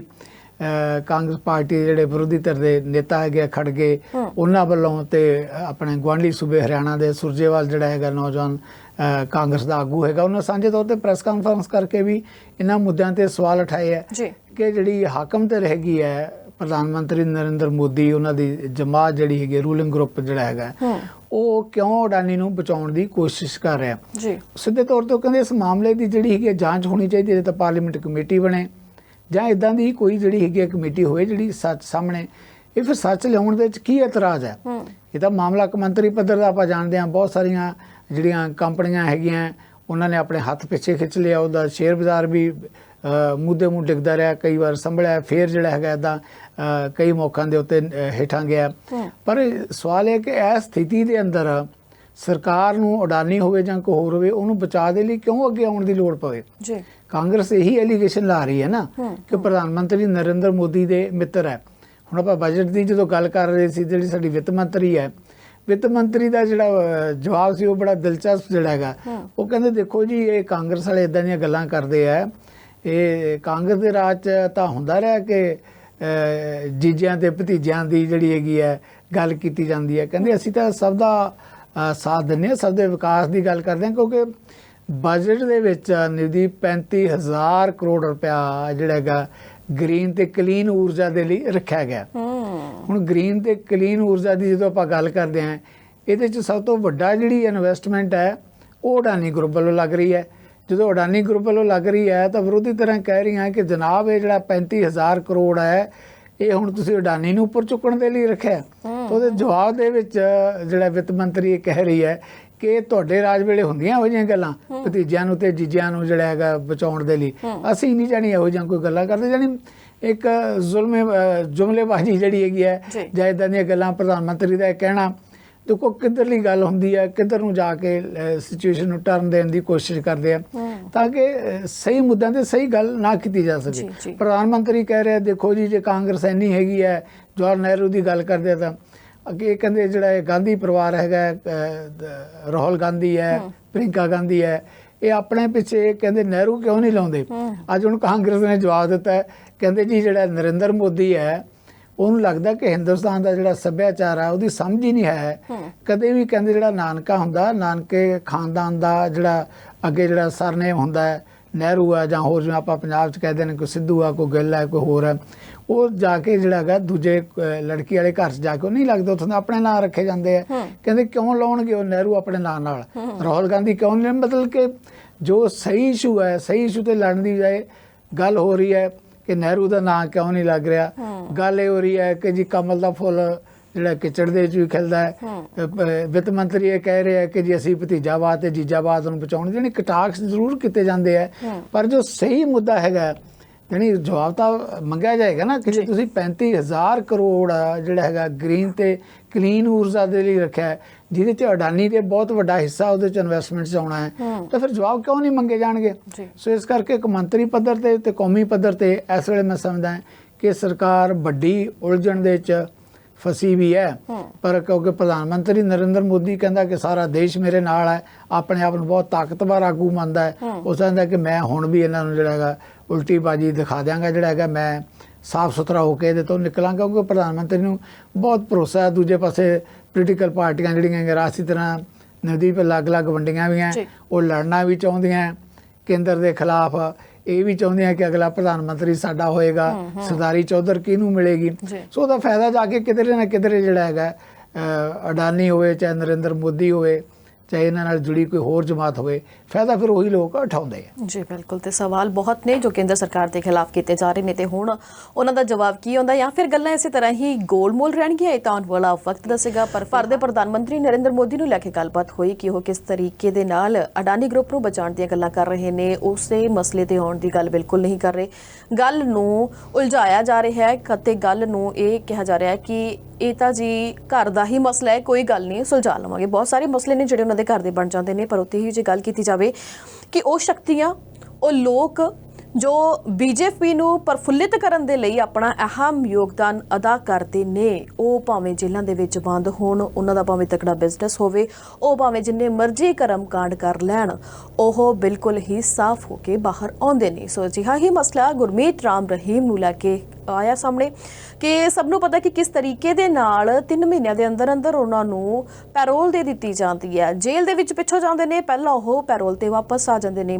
ਬਹਾਨਾ ਜਿਹੜਾ ਉਹ ਕੋਈ ਵੀ ਮੰਨ ਲਿਆ ਜਾਂਦਾ ਹੈ, ਭਾਵੇਂ ਕਿ ਉਹਨਾਂ ਦੇ ਗੁਰੂ ਦਾ ਜਨਮ ਦਿਹਾੜਾ ਹੋਵੇ, ਭਾਵੇਂ ਉਹਨਾਂ ਦੀ ਮਾਤਾ ਜੀ ਦੀ ਜਿਹੜੀ ਹਾਲਤ ਹੈ ਉਹ ਕੋਈ ਵਿਗੜਦੀ ਨਜ਼ਰ ਆਵੇ, ਭਾਵੇਂ ਉਹਨਾਂ ਦੇ ਘਰ ਦੇ ਵਿੱਚ ਕੋਈ ਵਿਆਹ ਸਮਾਗਮ ਹੋਵੇ, ਤਾਂ ਸਰਕਾਰਾਂ ਨੂੰ ਪਤਾ ਹੈ ਵੀ ਕਿੱਥੇ ਕਿੱਥੇ ਉਹਨਾਂ ਤੋਂ ਮੁਨਾਫਾ ਲਿਆ ਜਾ ਸਕਦਾ ਹੈ, ਇਸ ਲਈ ਉਹਨਾਂ ਨੂੰ ਬਾਹਰ ਕਢਵਾ ਲਿਆ ਜਾਂਦਾ ਹੈ। ਪਰ ਹੁਣ ਜਿਹੜੀ ਅਗਲੀ ਗੱਲ ਹੈ ਉਹ ਇਹ ਆਈ ਹੈ ਕਿ SGPC ਵੱਲੋਂ ਪਟੀਸ਼ਨ ਦਾਇਰ ਕੀਤੀ ਗਈ ਸੀ, ਜਿਸ ਦੇ ਮੱਦੇਨਜ਼ਰ ਹਾਈਕੋਰਟ ਨੇ ਪੰਜਾਬ, ਹਰਿਆਣਾ ਤੇ ਕੇਂਦਰ ਸਰਕਾਰ ਨੂੰ ਨੋਟਿਸ ਭੇਜਿਆ। ਉਹਨਾਂ ਨੇ ਕਿਹਾ ਕਿ SGPC ਵੱਲੋਂ ਇਹ ਗੱਲ ਕਹੀ ਗਈ ਹੈ ਕਿ ਗੁਰਮੀਤ ਰਾਮ ਰਹੀਮ ਦੇ ਬਾਹਰ ਰਹਿਣ ਦੇ ਨਾਲ ਸਮਾਜ ਦੇ ਵਿੱਚ ਜਿਹੜਾ ਮਾਹੌਲ ਹੈ ਉਹ ਸ਼ਾਂਤੀਪੂਰਵਕ ਨਹੀਂ ਰਹਿ ਸਕਦਾ, ਹੰਗਾਮਾ ਹੋਣ ਦੀ ਵੀ ਸੰਭਾਵਨਾ ਹੈ, ਕਿਤੇ ਵੀ ਹਿੰਸਾ ਭੜਕਣ ਦੀ ਵੀ ਸੰਭਾਵਨਾ ਹੈ। ਬਹੁਤ ਸਾਰੀਆਂ ਗੱਲਾਂ ਨੇ ਜਿਹੜੀਆਂ ਉਸ ਪਟੀਸ਼ਨ ਦੇ ਵਿੱਚ ਰੱਖੀਆਂ ਨੇ ਉਹਨਾਂ ਨੇ। ਸੋ ਉਹਨਾਂ ਨੇ ਸਾਰੀਆਂ ਸਰਕਾਰਾਂ ਨੂੰ, ਤਿੰਨੇ ਸਰਕਾਰਾਂ ਨੂੰ ਇਹ ਨੋਟਿਸ ਭੇਜਿਆ ਕਿ ਤੁਸੀਂ ਇਸ ਬਾਰੇ ਦੱਸੋ ਕਿ ਆਖਿਰਕਾਰ ਗੁਰਮੀਤ ਰਾਮ ਰਹੀਮ ਨੂੰ ਵਾਰ-ਵਾਰ ਪੈਰੋਲ ਕਿਉਂ ਦਵਾਈ ਜਾਂਦੀ ਹੈ, ਜਾਂ ਫਿਰ ਉਹਨਾਂ ਨੂੰ ਬਾਹਰ ਲਿਆਉਣ ਦੀਆਂ ਜਿਹੜੀਆਂ ਕਿਹੜੀਆਂ ਗੱਲਾਂ ਨੇ। ਇਹਨਾਂ ਸਾਰੀਆਂ ਬਾਰੇ ਆਪਾਂ ਸਿੱਧੂ ਸਾਹਿਬ ਵੱਲ ਵਧਾਂਗੇ। ਸਿੱਧੂ ਸਾਹਿਬ, ਗੁਰਮੀਤ ਰਾਮ ਰਹੀਮ ਜਿਨ੍ਹਾਂ ਤੇ ਜਬਰ ਜਨਾਹ ਦੇ ਕੇਸ ਨੇ, ਜਿਨ੍ਹਾਂ ਤੇ ਪੱਤਰਕਾਰ ਨੂੰ ਕਤਲ ਕਰਵਾਉਣ ਦੇ ਕੇਸ ਨੇ, ਹੋਰ ਪਤਾ ਨਹੀਂ ਕਿੰਨੇ ਕੁ ਕੇਸ ਨੇ ਜਿਨ੍ਹਾਂ ਕਰਕੇ ਉਹ ਉਮਰ ਕੈਦ ਦੀ ਸਜ਼ਾ ਭੁਗਤ ਰਹੇ ਨੇ। ਉਮਰ ਕੈਦ ਵਾਲਾ ਬੰਦਾ ਹੋਵੇ ਤੇ ਹਰ ਤੀਜੇ ਦਿਨ ਉਹ ਬਾਹਰ ਹੋਵੇ। ਇੱਕ ਬੰਦੀ ਸਿੰਘ ਨੇ ਜਿਨ੍ਹਾਂ ਦੀ ਰਿਹਾਈ ਨੂੰ ਲੈ ਕੇ ਕਿਸ ਤਰੀਕੇ ਦੇ ਨਾਲ ਸਾਰੇ ਲੋਕ ਇੱਕਮਿਕ ਹੋ ਕੇ, ਹੁਣ ਤਾਂ ਬੰਦੀ ਸਿੰਘਾਂ ਦੀ ਰਿਹਾਈ ਦੇ ਨਾਲ ਨਾਲ ਉਹਨਾਂ ਨੇ ਇਹ ਵੀ ਐਲਾਨ ਕਰ ਦਿੱਤਾ ਕਿ ਸਿਰਫ ਬੰਦੀ ਸਿੰਘ ਹੀ ਨਹੀਂ, ਹੋਰ ਵੀ ਬਾਕੀ ਕਮਿਊਨਿਟੀਜ਼ ਦੇ ਜਿਹੜੇ ਲੋਕ ਨੇ ਜਿਹੜੇ ਆਪਣੀਆਂ ਸਜ਼ਾਵਾਂ ਪੂਰੀਆਂ ਕਰ ਚੁੱਕੇ ਨੇ, ਜਿਨ੍ਹਾਂ ਨੂੰ ਬਾਹਰ ਨਹੀਂ ਕੱਢਿਆ ਜਾ ਸਕਦਾ ਰਿਹਾ, ਉਹਨਾਂ ਦੇ ਲਈ ਵੀ ਇਨਸਾਫ ਮੋਰਚਾ ਜਿਹੜਾ ਇਹ ਲੱਗਿਆ ਹੋਇਆ, ਸਾਰੇ ਲੋਕ ਉਸ 'ਚ ਸ਼ਮੂਲੀਅਤ ਕਰ ਰਹੇ ਨੇ।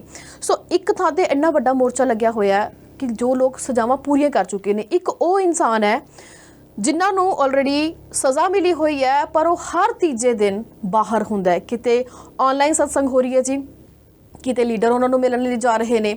ਸੋ ਤੁਹਾਨੂੰ ਕੀ ਲੱਗਦਾ ਹੈ ਕਿ ਗੁਰਮੀਤ ਰਾਮ ਰਹੀਮ ਨੂੰ ਬਾਹਰ ਕੱਢਣਾ ਜਾਂ ਫਿਰ ਮੈਂ ਤੁਹਾਡੀ ਗੱਲ ਬੜੇ ਧਿਆਨ ਨਾਲ ਜਦੋਂ ਕਮੈਂਟ ਕਰ ਰਿਹਾ ਸੀ ਬਹੁਤ ਧਿਆਨ ਨਾਲ ਸੁਣਦਾ ਜੋ ਤੁਸੀਂ ਕਮੈਂਟ ਕਰਦੇ ਹੋ। ਦੇਖੋ ਤੁਸੀਂ ਕਹਿ ਰਹੇ ਸੀ ਕਿ ਸ਼੍ਰੋਮਣੀ ਗੁਰਦੁਆਰਾ ਪ੍ਰਬੰਧਕ ਕਮੇਟੀ ਨੇ ਪਟੀਸ਼ਨ ਪਾਈ, ਪਟੀਸ਼ਨ ਖਾਰਜ ਹੋ ਗਈ ਹੈ ਜਿਹੜੀ ਹੈਗੀ ਹੈ। ਹੁਣ ਇਹਨੂੰ ਪੰਜਾਬੀ 'ਚ ਆਪਾਂ ਕਹਿੰਦੇ ਆ ਕਿ ਕੋਲੇ ਦੀਆਂ ਟੱਕਰਾਂ। ਜਦੋਂ ਤਾਂ ਪੰਜਾਬ ਦੇ ਅੰਦਰ ਅਕਾਲੀ ਦਲ ਤੇ ਭਾਰਤੀ ਜਨਤਾ ਪਾਰਟੀ ਦੀ ਸਾਂਝੀ ਸਰਕਾਰ ਸੀ ਉਸ ਵੇਲੇ ਤਾਂ ਆਪਾਂ ਨੂੰ ਇਹ ਗੱਲਾਂ ਚੇਤੇ ਨਹੀਂ ਆਈਆਂ, ਕੋਈ ਕਾਰਵਾਈ ਨਹੀਂ ਕਰਵਾ ਸਕੇ, ਨਾ ਹੀ ਗੁਰੂ ਗ੍ਰੰਥ ਸਾਹਿਬ ਦੀ ਬੇਅਦਬੀ ਦੇ ਮਾਮਲੇ ਨੂੰ ਲੈ ਕੇ ਆਪਾਂ ਕੋਈ ਨਿਆਂ ਜਾਂ ਇਨਸਾਫ ਦਵਾ ਸਕੇ। ਉਸ ਪਾਸੇ ਵੱਲ ਤਾਂ ਧਿਆਨ ਗਿਆ ਨਹੀਂਗਾ, ਲੋਕਾਂ ਨੇ ਤੁਹਾਨੂੰ ਰੱਦ ਕਰਤਾ। ਅਕਾਲੀ ਦਲ ਦੀ ਸਥਿਤੀ ਹੈ ਕਿ ਅੱਜ ਜੇ ਆਪਾਂ ਅਸੈਂਬਲੀ ਦੀ ਗੱਲ ਕਰਦੇ ਹਾਂ ਨਵਦੀਪ ਤਾਂ 3 ਸੀਟਾਂ ਤੇ ਸੀਮਿਤ ਹੋ ਕੇ ਰਹਿ ਗਏ ਆ। ਯਾਨੀ ਜਿਹੜੇ ਅਕਾਲੀ ਦਲ ਦੇ ਪ੍ਰਧਾਨ ਸੁਖਬੀਰ ਬਾਦਲ ਇਹ ਗੱਲ ਕਹਿੰਦੇ ਸੀ ਕਿ ਅਸੀਂ ਤਾਂ ਜੀ 25 ਸਾਲ ਰਾਜ ਕਰਾਂਗੇ ਪੰਜਾਬ ਦੇ ਅੰਦਰ। ਉਹ 25 ਸਾਲ ਦੀ ਰਾਜ ਤਾਂ ਕਿਧਰ ਰਹੇਗੀ, 25 ਐਮਐਲਏ ਵੀ ਨਹੀਂ ਆਏ ਉਹਨਾਂ ਦੇ। ਬਿਲਕੁਲ ਐਮਐਲਏ ਵੀ 3 ਹੀ ਆਏ ਜਿੱਤ ਕੇ ਜੇ ਆਏ ਆ ਜਿਹੜੇ ਹੈਗੇ ਉਹਨਾਂ 'ਚ ਵੀ ਇੱਕ ਅੱਧਾ ਪਤਾ ਨਹੀਂ ਕਿੱਦਾਂ ਆਇਆ ਤੇ ਇਸ ਤਰੀਕੇ ਨਾਲ ਜਿਹੜੇ ਗਏ ਤੇ ਮੈਂ 3 ਐਮਐਲਏ ਜ਼ਰੂਰ ਜਿੱਤ ਕੇ ਆਏ। ਤੇ ਸੋ ਇਹ ਹੁਣ ਇਸ ਵੇਲੇ ਜਿਹੜੀ ਪਟੀਸ਼ਨ ਪਾਈ ਹੈ ਖਾਰਜ ਹੋ ਗਈ ਹੈ। ਸੁਪਰੀਮ ਕੋਰਟ ਦੇ ਆਪਣੇ ਉੱਥੇ ਲੀਗਲ ਵਿਊ ਪੁਆਇੰਟ ਹੁੰਦਾ ਉਹਦੇ ਮੁਤਾਬਕ ਉਹਨਾਂ ਨੇ ਕਿੱਦਾਂ ਖਾਰਜ ਕੀਤੀ ਹੈ ਇਸ ਮੁੱਦੇ ਦੇ ਉੱਤੇ ਤਾਂ ਇੱਕ ਕਾਨੂੰਨੀ ਬਹਿਸ ਆਪਣੇ ਆਪ 'ਚ ਜਿਹੜੀ ਹੈਗੀ ਆ ਬਣਦੀ ਹੈਗੀ ਹੈ। ਪਰ ਇਹ ਜ਼ਰੂਰ ਹੈ ਜਦੋਂ ਸੁਪਰੀਮ ਕੋਰਟ ਨੇ ਇਹਦਾ ਨੋਟਿਸ ਲਿਆ ਤਾਂ ਕਿਧਰੇ ਨਾ ਕਿਧਰੇ ਉਸ ਪਟੀਸ਼ਨ ਦੇ ਵਿੱਚ ਕੋਈ ਨੁਕਸ ਜਾਂ ਕਾਨੂੰਨੀ ਧਾਰਾਵਾਂ ਜਿਹੜੀਆਂ ਹੈਗੀਆਂ ਉਹਨਾਂ 'ਚ ਜ਼ਰੂਰ ਕਚਿਆਈ ਰਹੀ ਹੋਏਗੀ। ਪਰ ਪੋਲੀਟੀਕਲ ਸਵਾਲ ਹੈ ਇਹਦੇ ਤੇ। ਪੋਲੀਟੀਕਲ ਸਵਾਲ ਇਹ ਹੈ ਕਿ ਜਦੋਂ ਤੁਸੀਂ ਕੇਂਦਰ ਦੇ ਵਿੱਚ ਤੁਹਾਡੀ ਸਾਂਝ ਸੀ, ਭਾਰਤੀ ਜਨਤਾ ਪਾਰਟੀ ਤੁਹਾਡੀ ਅਕਾਲੀ ਦਲ ਦੀ ਆਪਣੀ ਸਰਕਾਰ ਪੰਜਾਬ ਦੇ ਵਿੱਚ, ਉਦੋਂ ਲੋਕਾਂ ਵੱਲੋਂ ਇਹ ਪ੍ਰੋਟੈਸਟ ਕੀਤੇ ਗਏ ਕਿ ਤੁਸੀਂ ਜਿਹੜਾ ਰਾਮ ਰਹੀਮ ਹੈਗਾ ਉਹਨੂੰ ਸਤਸੰਗ ਦੀ ਇਜਾਜ਼ਤ ਕਿਉਂ ਦਿੱਤੀ ਗਈ। ਫਿਰ ਉਹਦੀ ਫਿਲਮ ਦਿਖਾਉਣ ਦਾ ਮੁੱਦਾ ਆਇਆ, ਫਿਲਮ ਦਿਖਾਉਣ ਬਾਰੇ ਕਿਉਂ ਇਜਾਜ਼ਤ ਦਿੱਤੀ ਗਈ। ਫਿਰ ਜਿਹੜਾ ਹੈਗਾ ਇਹ ਵੀ ਆਇਆ ਕਿ ਸਿੰਘ ਸਾਹਿਬਾਨ ਵੱਲੋਂ ਜਿਹੜਾ ਮਾਫੀਨਾਮਾ ਜਿਹੜਾ ਹੈਗਾ ਰਾਮ ਰਹੀਮ ਨੂੰ ਦਿੱਤਾ ਗਿਆ, ਫਿਰ ਮਾਫੀਨਾਮਾ ਵਾਪਸ ਲਿਆ ਗਿਆ। ਇਹ ਬਹੁਤ ਕੁਝ ਵਾਪਰਿਆ ਅਕਾਲੀ ਦਲ ਸਰਕਾਰ ਦੇ ਹੁੰਦਿਆਂ। ਸ਼੍ਰੋਮਣੀ ਗੁਰਦੁਆਰਾ ਪ੍ਰਬੰਧਕ ਕਮੇਟੀ ਅਕਸਰ ਜਿਹੜੇ ਮੌਜੂਦਾ ਪ੍ਰਧਾਨ ਹੈਗੇ ਆ ਬਿਲਕੁਲ ਠੀਕ ਹੈ ਹਰਜਿੰਦਰ ਸਿੰਘ ਧਾਮੀ, ਉਹ ਜਥੇਦਾਰ ਗੁਰਚਰਨ ਸਿੰਘ ਟੌੜਾ ਦੇ ਕਰੀਬੀ ਸਾਥੀ ਰਹੇ ਹੈ। ਪਰ ਜੇ ਸਿਸਟਮ ਦੀ ਆਪਾਂ ਗੱਲ ਕਰਦੇ ਹਾਂ ਤਾਂ ਉਹੀ ਸ਼੍ਰੋਮਣੀ ਗੁਰਦੁਆਰਾ ਪ੍ਰਬੰਧਕ ਕਮੇਟੀ ਹੈ ਜਿਹੜੀ ਪ੍ਰਕਾਸ਼ ਸਿੰਘ ਬਾਦਲ ਦੀ ਅਗਵਾਈ ਦੇ ਹੇਠਾਂ ਉਹਨਾਂ ਦੀ ਲੀਡਰਸ਼ਿਪ ਹੇਠਾਂ ਇਹ ਜਿੱਤ ਕੇ ਆਏ। ਉਹਨਾਂ ਸਮਿਆਂ ਦੇ ਅੰਦਰ ਜਦੋਂ ਇਸ ਨੂੰ ਆਪਣਾ ਸ਼੍ਰੋਮਣੀ ਗੁਰਦੁਆਰਾ ਪ੍ਰਬੰਧਕ ਕਮੇਟੀ ਨੂੰ ਪ੍ਰੋਟੈਸਟ ਕਰਨ ਦੀ ਗੱਲ ਬਣਦੀ ਸੀ ਉਦੋਂ ਤਾਂ ਪ੍ਰੋਟੈਸਟ ਕੀਤੇ ਨਹੀਂ ਗਏ, ਉਦੋਂ ਪਟੀਸ਼ਨਾਂ ਪਾਈਆਂ ਜਾਂਦੀਆਂ, ਉਦੋਂ ਲੜਾਈਆਂ ਲੜੀਆਂ ਜਾਂਦੀਆਂ ਤਾਂ ਇਹ ਸ਼ਾਇਦ ਨੌਬਤ ਨਾ ਆਉਂਦੀ। ਹੁਣ ਜਦੋਂ ਸਮਾਂ ਲੰਘ ਗਿਆ ਹੁਣ ਪਟੀਸ਼ਨ ਖਾਰਜ ਹੋ ਗਈ ਹੈ, ਬਿਲਕੁਲ ਸਹੀ ਹੈ ਪਟੀਸ਼ਨ ਖਾਰਜ ਹੋਈ ਹੈ ਇੱਕ ਤਰੀਕੇ ਨਾਲ। ਤੁਸੀਂ ਨਿਹੱਥੇ ਹੋ ਕੇ ਇੱਕ ਵਾਰ ਤਾਂ ਬੈਠ ਹੀ ਗਏ ਹੋ ਨਾ। ਦੂਜਾ ਇਹ ਹੈ ਕਿ ਗੁਰੂ ਗ੍ਰੰਥ ਸਾਹਿਬ ਦੀ ਬੇਅਦਬੀ ਜਿੱਦਾਂ ਆਪਾਂ ਕਹਿੰਦੇ ਹਾਂ ਕਿ ਸਿੱਖ ਭਾਈਚਾਰੇ ਲਈ ਇਸ ਤੋਂ ਵੱਡੀ ਮੰਦਭਾਗੀ ਘਟਨਾ ਹੋ ਨਹੀਂ ਸਕਦੀ। ਉਹਦਾ ਨਿਆਂ ਤੇ ਇਨਸਾਫ ਲੈਣ ਲਈ ਅਕਾਲੀ ਦਲ ਦੀ ਸਰਕਾਰ ਹੋਵੇ ਜਿਹੜੀ ਆਪਣੇ ਆਪ ਨੂੰ ਪੰਥਕ ਸਰਕਾਰ ਕਹਾਉਂਦੀ ਹੋਵੇ, ਉਹ ਪੰਥਕ ਸਰਕਾਰ ਦੇ ਹੁੰਦਿਆਂ ਪਹਿਲੀ ਗੱਲ ਇਹੋ ਜਿਹੀਆਂ ਮੰਦਭਾਗੀਆਂ ਘਟਨਾਵਾਂ ਵਾਪਰੀਆਂ। ਫਿਰ ਜਿਹੜੇ ਦੋਸ਼ੀ ਸੀ ਉਹਨਾਂ ਨੂੰ ਕਟਹਿਰੇ 'ਚ ਖੜਾ ਨਹੀਂ ਕਰ ਸਕੇ, ਉਹਨਾਂ ਦੇ ਖਿਲਾਫ ਕਾਰਵਾਈ ਨਹੀਂ ਕਰਵਾਈ ਜਾ ਸਕੀ ਤੇ ਹੁਣ ਆਪ ਵੀ ਤਰੀਕਾਂ ਭੁਗਤਦੇ ਫਿਰਦੇ ਆ। ਕਦੇ ਸੁਖਬੀਰ ਬਾਦਲ ਤਰੀਕ ਤੇ ਆਉਂਦਾ, ਕਦੇ ਪ੍ਰਕਾਸ਼ ਸਿੰਘ ਬਾਦਲ ਤਰੀਕ ਤੇ ਆਉਂਦਾ, ਕਦੇ ਕੋਈ ਦੂਜੇ ਜਿਹੜੇ ਆਗੂ ਹੈਗੇ ਉਹ ਤਰੀਕਾਂ ਭੁਗਤਦੇ ਹੈਗੇ ਆ। ਇਹੋ ਜਿਹੀਆਂ ਪ੍ਰਸਥਿਤੀਆਂ ਜੇ ਬਣੀਆਂ ਨਾ ਨਵਦੀਪ ਤਾਂ ਕਿਧਰੇ ਨਾ ਕਿਧਰੇ ਸਾਡੀ ਜਿਹੜੀ ਪੰਥਕ, ਜਿੱਥੋਂ ਤੱਕ ਰਾਮ ਰਹੀਮ ਦਾ ਸਵਾਲ ਹੈ ਉਹਦੇ ਬਾਰੇ ਤਾਂ ਕੋਈ ਦੋ ਰਾਏ ਹੀ ਨਹੀਂ। ਜੋ ਤੁਸੀਂ ਕਹਿੰਦੇ ਹੋ ਬਲਾਤਕਾਰ ਦੇ ਮਾਮਲਿਆਂ ਤੇ, ਕਤਲਾਂ ਦੇ ਮਾਮਲਿਆਂ ਤੇ, ਡੇਰੇ 'ਚ ਜੋ ਕਰਮ ਹੁੰਦੇ ਰਹੇ, ਬਹੁਤ ਕੁਝ ਸਾਹਮਣੇ ਹੈ ਜਿਨ੍ਹਾਂ ਮਾਮਲਿਆਂ ਨੂੰ ਲੈ ਕੇ ਉਹ ਦੋਸ਼ੀ ਹੈ ਤੇ ਜੇਲ੍ਹ 'ਚ ਬੈਠਾ ਹੈ। ਜੋ ਚੌਥੀ ਵਾਰ ਜਿਹੜਾ ਪਰੋਲ ਦੇ ਉੱਤੇ ਆਇਆ ਪਿਛਲੇ ਕੁਝ ਸਮੇਂ ਦੇ ਵਿੱਚ, ਤਾਂ ਜ਼ਾਹਰ ਜੀ ਗੱਲ ਹੈ ਕਿ ਭਾਰਤੀ ਜਨਤਾ ਪਾਰਟੀ ਜਿਹੜੀ ਹੈਗੀ ਹੁਣ ਪਾਰਲੀਮੈਂਟ ਦੀਆਂ ਇਲੈਕਸ਼ਨ ਆ ਰਹੀਆਂ, 24 ਨਜ਼ਦੀਕ ਹੈ, ਉਹ ਵੀ ਆਪਣਾ ਤਾਮ ਝਾਮ ਜਿਹੜਾ ਹੈਗਾ ਇਕੱਠਾ ਕਰ ਰਹੀ ਹੈ ਕਿ ਕਿਸ ਤਰੀਕੇ ਨਾਲ, ਕਿਉਂਕਿ ਜਿਹੜਾ ਸਾਡੇ ਹਿੰਦੁਸਤਾਨ ਦੀ ਇੱਕ ਬਦਕਿਸਮਤੀ ਹੈ ਨਵਦੀਪ ਕਿ ਵੀ ਲੋਕ ਜਿਹੜੇ ਹੈਗੇ ਨਾ ਅੱਜ ਦੀ ਘੜੀ ਵੀ ਡੇਰੇ ਦਾ ਮੁਖੀ ਸੱਚਾ ਹੋਵੇ, ਡੇਰੇ ਦਾ ਮੁਖੀ ਝੂਠਾ ਹੋਵੇ। ਜਿਹੜੇ ਇੱਕ ਵਾਰੀ ਪਿੱਛੇ ਲੱਗ ਕੇ ਆਪਣਾ ਗਰਦਨਾ ਸੁੱਟ ਕੇ ਪਿੱਛੇ ਹੀ ਤੁਰੇ ਜਾਂਦੇ ਆ, ਫਿਰ ਜਿੰਨਾ ਮਰਜ਼ੀ ਸਮਝਾ ਲਓ ਉਹ ਕਹਿੰਦੇ ਜੇ ਖੂਚ ਕਹੇਗਾ ਡਿੱਗਣ ਤਾਂ ਖੂਚ ਡਿੱਗਣ ਲਈ ਤਿਆਰ ਹੋ ਜਾਂਦੇ ਆ। ਸੋ ਹੁਣ ਜਿਹੜਾ ਡੇਰੇ ਮੁਖੀ ਦੇ ਮਗਰ ਲੱਗੇ ਵੇ ਲੋਕ ਹੈ ਉਹਨਾਂ ਦੀਆਂ ਵੋਟਾਂ ਵਟੋਰ ਨਹੀਂ, ਕਿਉਂਕਿ ਹਰਿਆਣੇ ਦੀਆਂ ਇਲੈਕਸ਼ਨਾਂ ਆਉਣੀਆਂ, ਗਾਂ ਅੱਗੇ ਯੂਪੀ ਦੇ ਵਿੱਚ ਵੀ ਇਸ ਦਾ ਅਸਰ ਹੈ, ਰਾਜਸਥਾਨ ਦੇ ਵਿੱਚ ਵੀ ਅਸਰ ਹੈ, ਪੰਜਾਬ ਦੇ ਵਿੱਚ ਵੀ ਅਸਰ ਹੈ। ਸੋ ਇਦਾਂ ਦੀ ਪਰੋਲ ਦਿੱਤੀ ਜਾ ਰਹੀ ਹੈ। ਬਹੁਤ ਵੱਡੀ ਗੱਲ ਹੈ ਕਿ ਤੁਸੀਂ ਕਹਿੰਦੇ ਇੱਕ ਪਾਸੇ ਬੰਦੀ ਸਿੰਘ ਹੈ, ਉਹ ਆਪਣੀਆਂ ਸਜ਼ਾਵਾਂ ਪੂਰੀਆਂ ਕਰ ਚੁੱਕੇ ਆ, ਸਜ਼ਾਵਾਂ ਪੂਰੀਆਂ ਕਰ ਚੁੱਕੇ ਆ ਜਿਹੜੇ ਵਿਅਕਤੀ, ਉਹਨਾਂ ਤੁਸੀਂ ਜੇਲ੍ਹਾਂ ਤੋਂ ਬਾਹਰ ਨਹੀਂ ਕਰ ਰਹੇ। ਉਹ ਤਾਂ ਸਮਝੋ ਕਿ ਦੇਖੋ ਕਿਆ ਅਜੀਬ ਇਤਫਾਕ ਹੈ ਨਵਦੀਪ ਕਿ ਕਿਹਾ ਜਾਂਦਾ ਹੈ ਕਈਆਂ ਬਾਰੇ ਕਿ ਜੀ ਜੇ ਬਾਹਰ ਆ ਜਾਣਗੇ ਤਾਂ ਸਾਡੇ ਮੁਲਕ ਲਈ, ਸਾਡੇ ਸਮਾਜ ਲਈ, ਇਹ ਸੋਸਾਇਟੀ ਲਈ ਖਤਰਾ ਹੈ। ਇੱਦਾਂ ਦੀਆਂ ਵੱਖਵਾਦੀ ਜਿਹੜੇ ਰੁਝਾਨ ਆ ਉਹਨਾਂ ਨੂੰ ਉਤਸ਼ਾਹ ਮਿਲੇਗਾ। ਇੱਕ ਵਿਅਕਤੀ ਜਿਹਦੇ ਤੇ ਸਿੱਧੇ ਤੌਰ ਤੇ ਬਲਾਤਕਾਰ ਦੇ ਦੋਸ਼ ਲੱਗੇ ਆ, ਸਿੱਧੇ ਤੌਰ ਤੇ ਗੁਰੂ ਗ੍ਰੰਥ ਦੀ ਬੇਅਦਬੀ ਦੇ ਦੋਸ਼ ਲੱਗੇ ਆ, ਜੇ ਉਹ ਬਾਹਰ ਆਉਂਦਾ ਤਾਂ ਸਮਾਜ ਲਈ ਕੋਈ ਖਤਰਾ ਨਹੀਂ। ਜਾਂ ਤਾਂ ਫਿਰ ਆਪਾਂ ਸਿੱਖ ਭਾਈਚਾਰੇ ਨੂੰ ਸਮਾਜ ਦਾ ਹਿੱਸਾ ਹੀ ਨਹੀਂ ਮੰਨਦੇ। ਵੱਡੀ ਗੱਲ ਹੈ ਨਾ ਇਹ, ਜਿਹੜਾ ਸਿੱਖ ਭਾਈਚਾਰਾ ਜਿਹਦੇ ਹਿਰਦੇ ਵਲੂੰਦਰੇ ਪਏ ਹੈ ਗੁਰੂ ਗ੍ਰੰਥ ਸਾਹਿਬ ਦੀ ਬੇਅਦਬੀ ਦੇ ਮੁੱਦੇ ਤੋਂ, ਕਹਿੰਦੇ ਵੀ ਸਿੱਧੇ ਤੌਰ ਤੇ ਇਹ ਜਿਹੜਾ ਡੇਰਾ ਮੁਖੀ ਹੈ ਇਹ ਜ਼ਿੰਮੇਵਾਰ ਹੈ ਜੀ। ਉਹ ਬਾਹਰ ਆਉਣ ਵੇਲੇ ਉਹਦੇ ਵੇਲੇ ਕਾਇਦਾ ਕਾਨੂੰਨ ਹੋਰ ਹੈ, ਬੰਦੀ ਸਿੰਘਾਂ ਦੀ ਰਿਹਾਈ ਵੇਲੇ ਕਾਇਦਾ ਕਾਨੂੰਨ ਹੋਰ ਹੈ।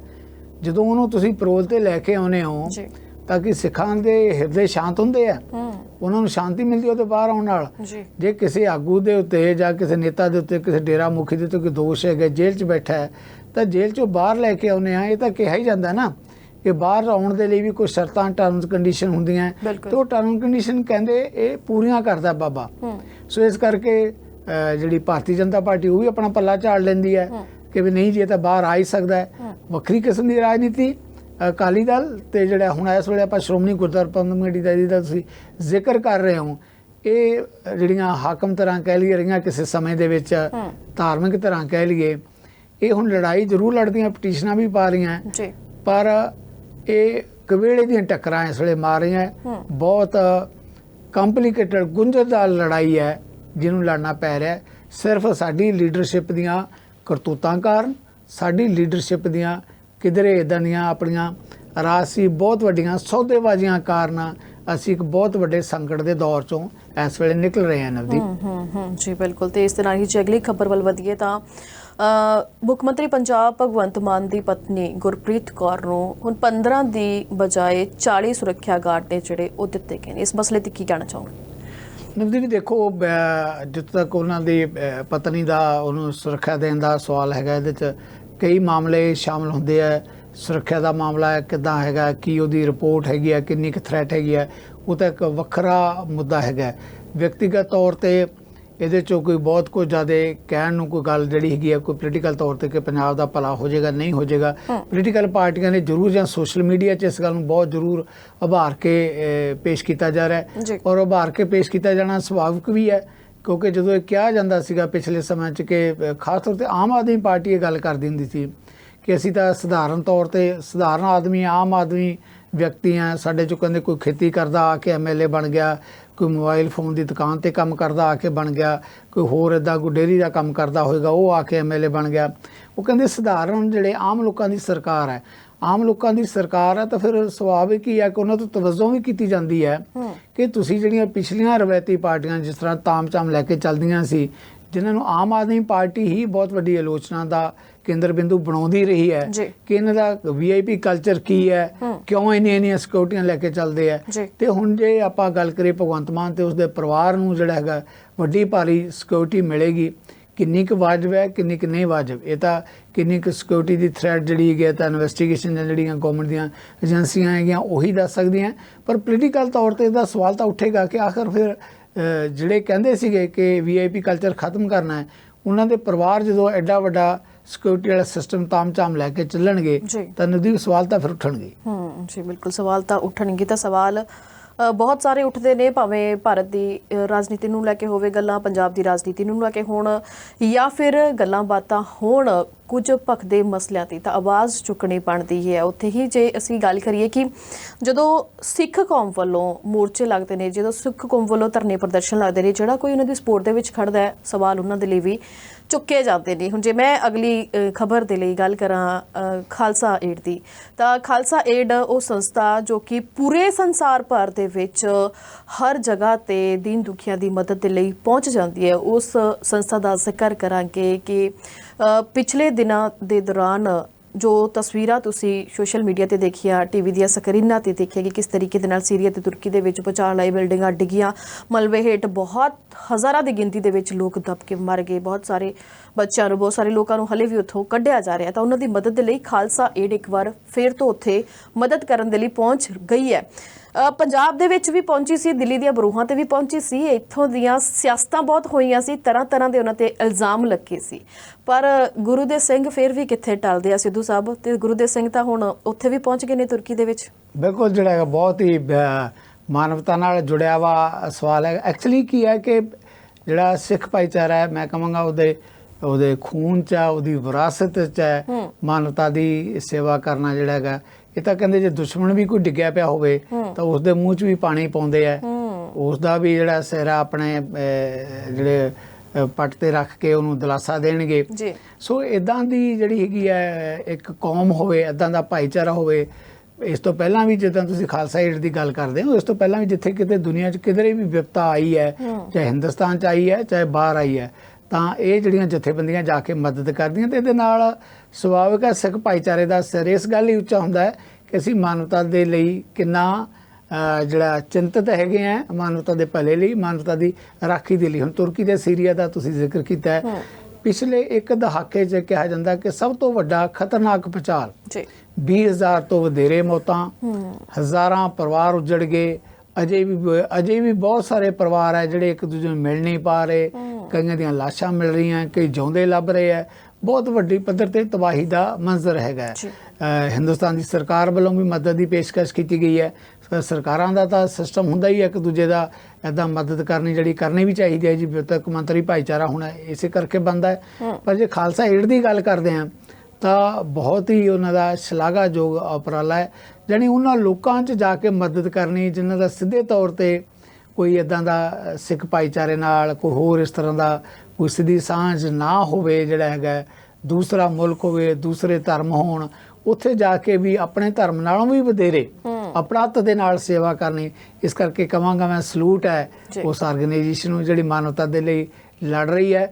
ਤੇ ਜਿਹੜੇ ਲੋਕ ਉਹਨਾਂ ਦੇ ਜਿੱਦਾਂ ਤੁਸੀਂ ਜ਼ਿਕਰ ਕੀਤਾ ਹੈ ਕਿਤੇ ਮੌਕਾ ਆਉਂਦਾ ਕੋਈ ਉਹਨਾਂ ਨੂੰ ਵੱਖਵਾਦੀ ਕਹਿ ਦਿੰਦੇ ਆ, ਤੇ ਉਹਨਾਂ ਦੇ ਇਹੋ ਜਿਹੇ ਮੌਕੇ ਤੇ ਮੇਰਾ ਖਿਆਲ ਸਿਰ ਜ਼ਰੂਰ ਸ਼ਰਮ ਨਾਲ ਝੁਕ ਜਾਣਾ ਚਾਹੀਦਾ ਜੀ। ਬਿਲਕੁਲ। ਤੇ ਇਸ ਤੋਂ ਬਾਅਦ ਵਧਾਂਗੇ ਖਬਰ ਵੱਲ ਜਿਹੜੀ ਬੇਹੱਦ ਚਿੰਤਾ ਦਾ ਵਿਸ਼ਾ ਹੈ ਕਿ ਪੰਜਾਬ ਦੇ ਵਿੱਚ ਭਵਿੱਖ ਧੁੰਦਲਾ ਦਿਖਦਾ ਹੈ। ਸੋ ਆਪਣਾ ਭਵਿੱਖ ਲੱਭਣ ਦੇ ਲਈ, ਚੰਗੀ ਸਿੱਖਿਆ ਦੇ ਲਈ, ਚੰਗੀ ਸਿਹਤ ਦੇ ਲਈ ਤੇ ਰੁਜ਼ਗਾਰ ਦੇ ਲਈ ਸਾਡੇ ਸਟੂਡੈਂਟਸ ਨੇ ਜਿਹੜੇ ਲਗਾਤਾਰ ਕੈਨੇਡਾ ਦੇ ਵੱਲ ਭੱਜ ਰਹੇ ਨੇ। ਤਾਂ ਪਿਛਲੇ 1-2 ਮਹੀਨਿਆਂ ਤੋਂ ਬੇਹੱਦ ਮੰਦਭਾਗੀਆਂ ਜਿਹੜੀਆਂ ਘਟਨਾਵਾਂ ਨੇ ਸਾਹਮਣੇ ਆ ਰਹੀਆਂ ਨੇ ਕਿ ਕਈ ਤਾਂ ਵਿਚਾਰੇ ਖੁਦਕੁਸ਼ੀਆਂ ਕਰ ਗਏ ਤੇ ਕਈ ਬੱਚਿਆਂ ਨੂੰ ਹਾਰਟ ਅਟੈਕ ਹੋ ਰਿਹਾ। ਇਸ ਮਸਲੇ ਤੇ ਤੁਸੀਂ ਕੀ ਕਹਿਣਾ ਚਾਹੋਗੇ? ਨਵਦੀਪ, ਜਿੱਦਾਂ ਆਪਾਂ ਜਿਹਨਾਂ ਮੁੱਦਿਆਂ ਦਾ ਜ਼ਿਕਰ ਕੀਤਾ, ਮੈਂ ਕਹਾਂਗਾ ਇਹ ਮੁੱਦਾ ਵੀ ਆਪਣੇ ਆਪ 'ਚ ਬਹੁਤ ਹੀ ਵੱਡਾ ਤੇ ਅਹਿਮ ਹੈ। ਉਹਨਾਂ ਬੱਚਿਆਂ ਦੀ ਚਿੰਤਾ ਦਾ ਜਿਹਨਾਂ ਤੁਸੀਂ ਗੱਲ ਕੀਤੀ ਹੈ, ਉਹਨਾਂ ਦੀ ਚਿੰਤਾ ਤਾਂ ਹੈ ਹੀ ਹੈ। ਜੋ ਕੁਝ ਵਰਤਾਰਾ ਹੋ ਰਿਹਾ ਹੈ ਉਹਦੇ ਨਾਲ ਹੀ ਕਿਤੇ ਪੰਜਾਬ ਦੇ ਭਵਿੱਖ ਦੀ ਵੀ ਚਿੰਤਾ ਹੈ ਜੀ। ਬਹੁਤ ਸਾਰੇ ਜਿਹੜੇ ਹੈਗੇ ਹੈ ਬੁੱਧੀਜੀਵੀ, ਜਰਨਲਿਸਟ, ਇਹ ਅਕਸਰ ਜਿਹੜਾ ਬਹਿਸ ਦਾ ਮੁੱਦਾ ਬਣ ਰਿਹਾ ਹੈ ਕਿ ਅਗਲੇ ਕੁਝ ਸਾਲਾਂ ਤੱਕ ਪੰਜਾਬ ਦਾ ਕੀ ਬਣੇਗਾ। ਇਹ ਤਾਂ ਕਿਹਾ ਜਾਂਦਾ ਨਵਦੀਪ ਕਿ ਵੀ ਪੰਜਾਬ ਨੇ ਇਸ ਤਰ੍ਹਾਂ ਦਾ ਫਸਲੀ ਪੈਟਰਨ ਬਣਾ ਲਿਆ ਕਿ ਧਰਤੀ ਹੇਠਲਾ ਪਾਣੀ ਖਤਮ ਹੁੰਦਾ ਜਾ ਰਿਹਾ, ਤੇ ਧਰਤੀ ਹੇਠਲਾ ਪਾਣੀ ਕਿੱਥੋਂ ਆਏਗਾ? ਪੰਜਾਬ ਦੀ ਜ਼ਮੀਨ ਬੰਜਰ ਹੋ ਜਾਏਗੀ। ਪੰਜਾਬ ਦੀ ਜ਼ਮੀਨ ਬੰਜਰ ਹੋ ਗਈ, ਉਹਦਾ ਇਲਾਜ ਤਾਂ ਹੋ ਸਕਦਾ ਹੈ ਜੇ ਪੰਜਾਬ ਦੀਆਂ ਨਸਲਾਂ ਹੀ ਨਾ ਰਹੀਆਂ, ਪੰਜਾਬ ਹੀ ਬੰਜਰ ਹੋ ਗਿਆ ਨਵਦੀਪ, ਤਾਂ ਫਿਰ ਉਸ ਦਾ ਇਲਾਜ ਕੌਣ ਕਰੇਗਾ? ਜਿਹੜੇ ਵਿਦੇਸ਼ਾਂ 'ਚ ਚਲੇ ਗਏ ਸਾਡੇ ਛੋਟੇ ਛੋਟੇ ਬੱਚੇ, ਕੋਈ +2 ਕਰਕੇ ਆਪਣਾ ਜਿੰਨੀ ਕੁ ਉਹਨਾਂ ਮੁੱਢਲੀ ਜਿਹੜੀ ਹੈਗੀ ਹੈ ਜ਼ਰੂਰਤ ਹੁੰਦੀ ਹੈ ਐਜੂਕੇਸ਼ਨ ਲੈ ਕੇ, ਕੋਈ ਕੈਨੇਡਾ ਜਾ ਰਿਹਾ, ਕੋਈ ਆਸਟ੍ਰੇਲੀਆ ਜਾ ਰਿਹਾ, ਕਿਸੇ ਹੋਰ ਮੁਲਕ 'ਚ ਜਾ ਰਿਹਾ, ਇੰਨੇ ਸਟ੍ਰੈਸ 'ਚ ਕੰਮ ਕਰਨਾ ਪੈ ਰਿਹਾ ਉਹਨਾਂ ਨੂੰ। ਕਈ ਥਾਵਾਂ ਜਿੱਦਾਂ ਤੁਸੀਂ ਗੱਲ ਕਰਦੇ ਆ, ਕਈ ਜਿਹੜੇ ਡਾਕਟਰ ਹੈਗੇ ਆ ਜਦੋਂ ਗੱਲ ਕਰਦੇ ਆ ਵੀ ਕਿਉਂ ਹਾਰਟ ਅਟੈਕ ਹੁੰਦੇ ਆ, ਦੇਖੋ ਇਹ ਸਵਾਲ ਉੱਠਦਾ ਵੀ ਹਾਰਟ ਅਟੈਕ ਕਿਉਂ ਹੁੰਦੇ ਆ? ਜਿਹੜੇ ਜਵਾਨ ਬੱਚੇ ਆ, ਖਬਰ ਆਉਂਦੀ ਹੈ ਕਿ ਮਹੀਨਾ ਹੋਇਆ, 2 ਮਹੀਨੇ ਹੋਇਆ ਜੀ, ਬਾਹਰ ਗਿਆ ਸੀਗਾ, ਹਾਰਟ ਅਟੈਕ ਹੋ ਗਿਆ। ਕਿਤੇ ਸਟ੍ਰੈਸ ਵੀ ਹੁੰਦਾ, ਕਿਤੇ ਜਦੋਂ ਇੱਧਰੋਂ ਜਾਂਦੇ ਆ ਉਹਨਾਂ ਦੇ ਉੱਦਾਂ ਦੇ এনवायरमेंट ਦੇ ਵਿੱਚ, ਉੱਦਾਂ ਦੇ ਮੌਸਮ 'ਚ ਉਹਨਾਂ ਦਾ ਰਹਿਣ ਦਾ ਸਵਾਲ ਨਹੀਂ ਹੁੰਦਾ। ਸਰੀਰਕ ਤੌਰ ਤੇ ਆਪਣੇ ਆਪ ਨੂੰ ਉਸ ਤਰ੍ਹਾਂ ਉਹਨਾਂ ਨੇ ਤਿਆਰ ਨਹੀਂ ਕੀਤਾ ਹੁੰਦਾ, ਪ੍ਰਿਪੇਅਰ ਨਹੀਂ ਹੁੰਦੇ, ਬਹੁਤ ਸਾਰੇ ਰੀਜ਼ਨ ਹੁੰਦੇ ਆ। ਤੇ ਫਿਰ ਰੁਜ਼ਗਾਰ ਦਾ ਸਵਾਲ, ਤੇ ਇੱਧਰੋਂ ਪਿੱਛੋਂ ਆਪਣੇ ਮਾਪਿਆਂ ਦੇ ਪਤਾ ਨਹੀਂ ਕਿਹ ਏਕੜ ਵੇਚ ਕੇ ਗਏ ਹੋਣੇ ਆ, ਕਿਸੇ ਨੇ 50 ਲੱਖ ਲਾਇਆ, 40 ਲੱਖ ਲਾਇਆ, ਅੱਗੇ ਇਹਦਾ ਭਵਿੱਖ ਕੀ ਹੋਏਗਾ ਕੀ ਨਹੀਂ ਹੋਏਗਾ। ਬਹੁਤ ਵੱਡਾ ਸਟ੍ਰੈਸ ਹੈ ਨਵਦੀਪ। ਇਸ ਸਵਾਲ ਦਾ ਜਵਾਬ ਤਾਂ ਜਿਹੜੀ ਸਾਡੀ ਪੋਲੀਟੀਕਲ ਲੀਡਰਸ਼ਿਪ ਹੈ, ਜੇ ਪੰਜਾਬ ਨੂੰ ਬਚਾ ਸਕੇ ਤਾਂ ਉਹੀ ਦੇ ਸਕਦੀ ਹੈ। ਇਹ ਮੰਦਭਾਗੀਆਂ ਖਬਰਾਂ ਨੂੰ ਰੋਕਣਾ ਨਹੀਂ ਤਾਂ ਬਹੁਤ ਮੁਸ਼ਕਿਲ ਹੈ ਜੇ ਆਪਣੀਆਂ ਪ੍ਰਸਥਿਤੀਆਂ 'ਚ ਕੋਈ ਬਦਲਾਵ ਨਹੀਂ ਲਿਆਵਾਂਗੇ। ਸਾਡੀ ਸਰਕਾਰ ਨੇ ਆਉਣ ਤੋਂ ਪਹਿਲਾਂ ਇਸ ਨੇ ਆਮ ਆਦਮੀ ਪਾਰਟੀ ਨੇ ਰੰਗਲਾ ਪੰਜਾਬ ਦੀ ਗੱਲ ਕੀਤੀ ਸੀ। ਰੰਗਲਾ ਪੰਜਾਬ ਤਾਂ ਚਲੋ ਨਾਮ ਬਣੇ ਚਾਹੇ, ਪਰ ਜੇ ਪੰਜਾਬ 'ਚ ਥੋੜੀ ਬਹੁਤੀ ਜਿਹੜੀ ਜ਼ਿੰਦਗੀ ਰਹਿ ਜੇ, ਇਹ ਵੀ ਆਪਣੇ ਆਪ 'ਚ ਬਹੁਤ ਵੱਡੀ ਗੱਲ ਹੈ। ਕੋਈ ਇਹੋ ਜਿਹੇ ਸਟੈਪਸ ਲੈਣ ਦੀ ਜ਼ਰੂਰਤ ਹੈਗੀ ਹੈ ਕਿ ਸਾਡੇ ਬੱਚੇ ਜਿਹੜੇ ਵਿਦੇਸ਼ਾਂ ਜਾ ਰਹੇ ਹੈ ਉਹ ਕਮ ਸੇ ਕਮ ਜਿਹੜਾ ਹੈਗਾ ਇੱਧਰ ਉਹਨਾਂ ਨੂੰ ਰੁਜ਼ਗਾਰ ਮਿਲੇਗਾ, ਇੱਧਰ ਸਿਹਤ ਦੀਆਂ ਸਹੂਲਤਾਂ ਮਿਲਣਗੀਆਂ, ਤਾਂ ਸ਼ਾਇਦ ਇਹ ਸਟ੍ਰੈਸ ਕਿਧਰੇ ਪੱਧਰ ਤੇ ਘਟ ਵੀ ਸਕਦਾ ਹੈ।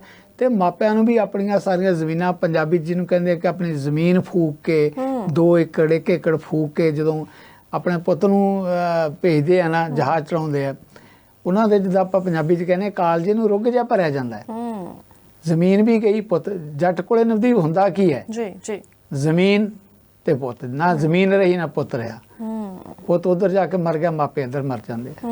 ਜੀ ਬਿਲਕੁਲ ਸਰ, ਕੀ ਤੁਸੀਂ ਬੜੀ ਹੀ ਦਿਲ ਨੂੰ ਚੁਭਵੀਂ ਗੱਲ ਕੀਤੀ ਹੈ ਕਿ ਜਦੋਂ ਆਪਣੇ ਦਿਲ ਦੇ ਟੁਕੜੇ ਨੂੰ ਜਹਾਜ਼ ਤੇ ਚੜਾਉਣਾ ਕੋਈ ਸੌਖੀ ਗੱਲ ਨਹੀਂ ਹੁੰਦੀ, ਕਿ ਕਿੰਨਾ ਔਖਾ ਹੁੰਦਾ ਕਿ ਇਹ ਦੇਖਣਾ ਕਿ ਜਿਵੇਂ ਆਪਾਂ ਪ੍ਰੋਗਰਾਮ ਤੋਂ ਪਹਿਲਾਂ ਵੀ ਗੱਲ ਕਰ ਰਹੇ ਸੀਗੇ, ਇੱਕ 12ਵੀਂ 'ਚ ਪੜ੍ਹਦਾ ਜਵਾਕ ਹੁੰਦਾ ਹੈ ਨਾ, ਤਾਂ ਮਾਵਾਂ ਕਹਿੰਦੀਆਂ ਨੇ ਵੀ ਕੋਈ ਨਾ, ਸਾਰਾ ਦਿਨ ਇਹਨੇ ਸਕੂਲ ਦੇ ਵਿੱਚ ਪੜ੍ਹਨਾ ਹੀ ਹੈ, ਉਦੋਂ ਬਾਅਦ ਟਿਊਸ਼ਨ ਜਾਣਾ, ਤੇ ਕੁਝ ਟਾਈਮ ਹੋਰ ਇਹਨੂੰ ਨੀਂਦ ਲੈ ਲੈਣ ਦੇ, ਹੈ ਨਾ, ਕਿ ਉਹਦੇ ਉੱਠਣ ਤੇ ਤੱਕ ਉਹਨਾਂ ਨੇ ਰੋਟੀ ਪਾਣੀ ਉਹਦੇ ਲਈ ਤਿਆਰ ਕਰ ਦੇਣਾ, ਹਰ ਚੀਜ਼, ਕੱਪੜੇ ਧੋਤੇ ਮਿਲਣੇ, ਹਰ ਚੀਜ਼ ਮਿਲਣੀ। ਪਰ ਬਾਹਰਲੇ ਮੁਲਕਾਂ ਦੇ ਵਿੱਚ ਜਾ ਕੇ ਕੱਪੜੇ ਵੀ ਆਪੇ ਧੋਣੇ, ਰੋਟੀ ਪਾਣੀ ਵੀ ਆਪੇ ਬਣਾਉਣਾ, ਨਾਲੇ ਪੜ੍ਹਾਈ ਕਰਨੀ ਤੇ ਨਾਲੇ ਕਮਾਉਣਾ, ਕਿਉਂਕਿ ਜ਼ਮੀਨ ਵੇਚ ਕੇ, ਘਰ ਵੇਚ ਕੇ, ਗਹਿਣੇ ਵੇਚ ਕੇ ਤਾਂ ਪਹਿਲਾਂ ਹੀ ਮਾਪੇ ਪੁੱਤ ਨੂੰ, ਧੀ ਨੂੰ ਜਹਾਜ਼ ਚੜਾ ਚੁੱਕੇ ਹੁੰਦੇ ਨੇ। ਤਾਂ ਉਹ ਬਹੁਤ ਵੱਡੀਆਂ ਜ਼ਿੰਮੇਵਾਰੀਆਂ ਉਸ ਬੱਚੇ ਦੇ ਮੋਢਿਆਂ ਤੇ ਧਰ ਦਿੰਦੇ ਨੇ ਕਿ ਜਿੰਨਾ ਸੀ ਤੈਨੂੰ ਦੇਤਾ। ਬੱਚੇ ਨੂੰ ਵੀ ਪਤਾ ਵੀ ਜੇ ਮੇਰੇ ਮਾਪੇ ਨੇ ਜਿੰਨਾ ਸੀਗਾ ਮੈਨੂੰ ਦੇ ਦਿੱਤਾ, ਤੇ ਹੁਣ ਮੈਂ ਅਗਲਾ ਸਮੈਸਟਰ ਹੈ ਉਹਦੀ ਫੀਸ ਵੀ ਆਪ ਕੱਢਣੀ ਹੈ, ਜਿੱਥੇ ਮੈਂ ਰਹਿ ਰਿਹਾ ਉਹਦਾ ਕਿਰਾਇਆ ਵੀ ਆਪ ਕੱਢਣਾ, ਜੋ ਮੈਂ ਖਾਣਾ ਪੀਣਾ ਉਹ ਵੀ ਮੈਂ ਆਪਣਾ ਆਪ ਹੀ ਦੇਖਣਾ।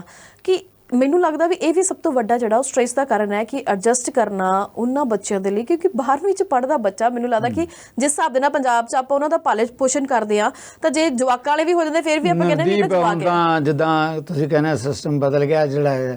ਜਦੋਂ ਮੈਂ ਆਪਣੀ ਗੱਲ ਕਰਾਂ, ਅਸੀਂ ਸਕੂਲਾਂ 'ਚ ਪੜ੍ਹਦੇ ਸੀਗੇ ਤਾਂ ਚੌਥੇ ਪੰਜਵੇਂ ਸਾਲ 'ਚ ਤਾਂ ਜਾ ਕੇ ਬੱਚੇ ਨੂੰ ਪਹਿਲਾਂ ਸਕੂਲ 'ਚ ਪੜ੍ਹਨ ਹੀ ਪਾਉਂਦੇ ਸੀਗੇ, ਤੇ ਜਦੋਂ 10ਵੀਂ 'ਚ ਜਾਂਦੇ ਸੀਗੇ ਉਦੋਂ ਕੋਈ 18 ਸਾਲ ਦਾ ਹੁੰਦਾ ਸੀ, ਕੋਈ 19 ਸਾਲ ਦਾ ਹੁੰਦਾ ਸੀ, ਕੋਈ 17 ਸਾਲ ਦਾ ਹੁੰਦਾ ਸੀ।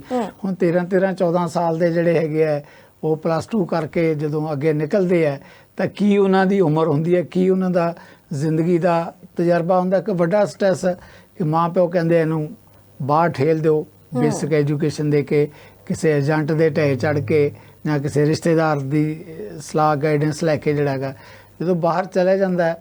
ਤਾਂ ਹੁਣ ਅਕਸਰ ਕਿਹਾ ਜਾਂਦਾ ਹੈ ਕਿ ਇੱਕ ਨੂੰ ਦੀ ਬਹੁਤ ਵੱਡੀ ਚੇਂਜ ਪੰਜਾਬ ਦੇ ਵਿੱਚ ਨਾ, ਦੇਖੋ ਅੱਗੇ ਹੁੰਦਾ ਸੀਗਾ ਜਦੋਂ ਬੱਚੇ ਬਾਹਰ ਜਾਂਦੇ ਸੀ ਨਾ, ਪੁੱਤ ਬਾਹਰ ਚਲਾ ਜਾਂਦਾ ਸੀ ਤਾਂ ਆਪਣੇ ਬਾਪ ਨੂੰ ਪਿੱਛੇ ਪੈਸੇ ਭੇਜਦਾ ਸੀ, ਔਰ ਬਾਪ ਵੀ ਬੜੀ ਆਪਣੇ ਹਿੱਕ ਚੌੜੀ ਕਰਕੇ ਕਿ 2 ਏਕੜ ਨਾਲ ਦੇ ਦੀ ਜ਼ਮੀਨ ਲੈ ਲਈ। ਕਿਉਂ? ਲੋਕੀ ਕਹਿੰਦੇ ਸੀ ਇਹਦਾ ਪੁੱਤ ਬਾਹਰ ਗਿਆ, ਕੈਨੇਡਾ ਗਿਆ, ਕੈਨੇਡਾ ਤੋਂ ਡਾਲਰ ਆਉਂਦੇ ਆ, ਇਹਨੂੰ ਵਾਧਾ ਘੱਟ ਹੈ। ਹੁਣ ਉਹ ਡਾਲਰ ਆਉਣੇ ਬੰਦ ਹੋ ਗਏ ਨਵਦੀਪ ਜੀ। ਹੁਣ ਤਾਂ ਜੋ ਕੁਝ ਹੈਗਾ ਪੁੱਤ ਕਹਿੰਦਾ ਕਿ ਤੂੰ ਵੇਚ ਕੇ ਇੱਧਰ ਹੀ ਆ ਜਾ।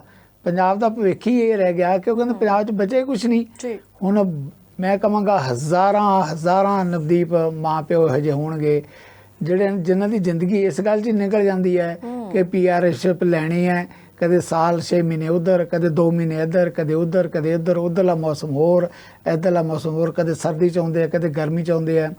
ਕਈ ਪੀੜ੍ਹੀਆਂ ਤਾਂ ਮੈਨੂੰ ਲੱਗਦਾ ਸਾਡੀਆਂ ਰਸਤੇ 'ਚ ਹੀ ਗੁਆਚ ਜਾਣੀਆਂ, ਆਉਣ ਜਾਣ 'ਚ ਹੀ ਨਿਕਲ ਜਾਣਾ ਸਮਾਂ ਉਹਨਾਂ ਦਾ। ਬਹੁਤ ਵੱਡੀ ਤਰਾਸਦੀ ਹੈ, ਇਕੱਲੀ ਬੱਚਿਆਂ ਦੀ ਤਰਾਸਦੀ ਨਹੀਂ, ਉਹਨਾਂ ਦੇ ਮਾਪਿਆਂ ਦੀ ਵੀ ਤਰਾਸਦੀ ਹੈ। ਬੱਚਿਆਂ ਦੀ ਤਰਾਸਦੀ ਦਾ ਹਾਈ ਹੈ, ਜਿਹਨੇ ਤੁਸੀਂ ਗੱਲ ਕਰ ਲਿਆ ਹੋ ਕਿ ਅੱਜ ਇੱਦਾਂ ਜਿਹੜਾ ਹੈਗਾ ਕਿੱਦਾਂ ਹਾਰਟ ਅਟੈਕ ਹੋ ਗਿਆ, ਬਿਮਾਰੀ ਨਾਲ ਮਰ ਗਏ। ਮਾਪਿਆਂ ਦੀ ਵੀ ਬਹੁਤ ਵੱਡੀ ਤਰਾਸਦੀ ਹੈ। ਮਾਪਿਆਂ ਦੀ ਜਿਹੜੀ ਉਦਾਸੀ ਹੁੰਦੀ ਹੈ ਜਦੋਂ ਤੱਕ ਇਕੱਲੇ ਰਹਿ ਜਾਂਦੇ ਘਰਾਂ ਦੇ ਵਿੱਚ, ਤੇ ਕੌਣ ਉਹਨਾਂ ਦੀ ਸਾਰ ਲਏਗਾ। ਜੀ ਬਿਲਕੁਲ ਸਰ, ਤੁਸੀਂ ਸਮਾਂ ਆਪਣੇ ਕੋਲ ਸਿਰਫ 3 ਮਿੰਟ ਦਾ ਬਾਕੀ ਹੈ। ਮੈਨੂੰ ਲੱਗਦਾ ਕਿ ਇਸ ਖਬਰ ਤੇ ਆਪਾਂ ਨੂੰ ਥੋੜਾ ਜਿਹਾ ਹੋਰ ਜ਼ੋਰ ਲਾਉਣਾ ਚਾਹੀਦਾ ਕਿ ਜਿਵੇਂ ਤੁਸੀਂ ਕਿਹਾ ਕਿ ਬੱਚੇ ਬਾਹਰ ਚਲੇ ਜਾਂਦੇ ਨੇ, ਮਾਪਿਆਂ ਦੀ ਉਦਾਸੀ ਹੈ, ਪਰ ਇੱਕੋ ਸਮਾਂ ਵੀ ਹੁੰਦਾ ਵੀ ਜਦੋਂ ਬੱਚੇ ਵਿਆਹੇ ਜਾਂਦੇ ਨੇ ਤਾਂ ਉਹਨਾਂ ਦੇ ਵੀ ਅੱਗੇ ਬੱਚੇ ਹੋ ਜਾਂਦੇ ਨੇ, ਤਾਂ ਉਧਰ ਪਹਿਲਾਂ ਹੀ ਸਟਰਗਲ ਇੰਨਾ ਚੱਲ ਰਿਹਾ ਹੁੰਦਾ ਹੈ ਕਿ ਬੱਚਿਆਂ ਦੀ ਕੇਅਰ ਦੇ ਲਈ ਇੱਕ ਬੰਦਾ ਜ਼ਰੂਰ ਚਾਹੀਦਾ ਹੈ। ਫਿਰ ਉਦੋਂ ਮਾਂ ਨੂੰ ਜਾਂ ਬਾਪ ਨੂੰ ਉੱਧਰ ਬੁਲਾ ਲਿਆ ਜਾਂਦਾ ਹੈ ਨਾ। ਤਾਂ ਕਹਿੰਦੇ ਨੇ ਕਿ ਜੀਵਨ ਸਾਥੀ ਜਿਹੜਾ ਹੁੰਦਾ ਹੈ ਉਹ ਜਵਾਨੀ ਦੇ ਵਿੱਚ ਤਾਂ ਬੰਦਾ ਕਿਤੇ ਵੀ ਘੁੰਮ ਫਿਰ ਆਵੇ, ਕੁਝ ਵੀ ਹੋਵੇ, ਉਹਨੂੰ ਨਹੀਂ ਪਤਾ ਹੁੰਦਾ ਕਿ ਜੀਵਨ ਸਾਥੀ ਦੀ ਅਹਿਮੀਅਤ ਕੀ ਹੁੰਦੀ ਆ, ਪਰ ਬੁਢਾਪੇ 'ਚ ਜੀਵਨ ਸਾਥੀ ਹੀ ਜੀਵਨ ਸਾਥੀ ਦਾ ਸਹਾਰਾ ਹੁੰਦਾ ਹੈ। ਮੈਂ ਨਵਦੀਪ ਇੱਕ ਬੜੀ ਜਿੱਦਾਂ ਤੁਸੀਂ ਕਹਿੰਦੇ ਹੋ, ਮੈਨੂੰ ਇੱਕ ਫਿਲਮ ਚੇਤੇ ਕਰਾਤੀ ਅਮਿਤਾਭ ਬੱਚਨ ਦੀ ਜੀ। ਉਹਦੀ ਇੱਕ ਫਿਲਮ ਬੜੀ ਪਿਆਰੀ ਸੀ, ਨਾ ਤਾਂ ਮੈਂ ਹੁਣ ਨਹੀਂ ਦੱਸ ਸਕਾਂਗਾ। ਉਹਦੇ 'ਚ ਜੋੜੀ ਹੈ ਅਮਿਤਾਭ ਬੱਚਨ ਤੇ ਉਹਦੀ ਵਾਈਫ ਜਿਹੜੀ ਹੈਗੀ ਕੰਮ ਕਰਦੇ ਆ। ਉਹ ਜਿਹੜੀ ਇਹਦੀ ਵਾਈਫ ਹੈ ਉਹ ਬੱਚਿਆਂ ਕੋਲ ਚਲੀ ਜਾਂਦੀ ਹੈ, ਬਾਪ ਕਿਤੇ ਹੋਰ ਰਹਿੰਦਾ ਹੈ। ਫਿਰ ਇੱਕ ਦੂਜੇ ਨੂੰ ਚਿੱਠੀਆਂ ਲਿਖਦੇ ਆ, ਆਪਣੇ ਦਿਲ ਦਾ ਦੁੱਖ ਦਰਦ ਜਿਹੜਾ ਹੈਗਾ ਸਾਂਝਾ ਕਰਦੇ ਆ। ਫਿਰ ਜਦੋਂ ਦੋਨੇ ਜਾਣੇ ਇਕੱਠੇ ਹੁੰਦੇ ਆ ਨਾ, ਬਹੁਤ ਹੀ ਇਮੋਸ਼ਨਲ ਪਲ ਹੁੰਦੇ ਆ।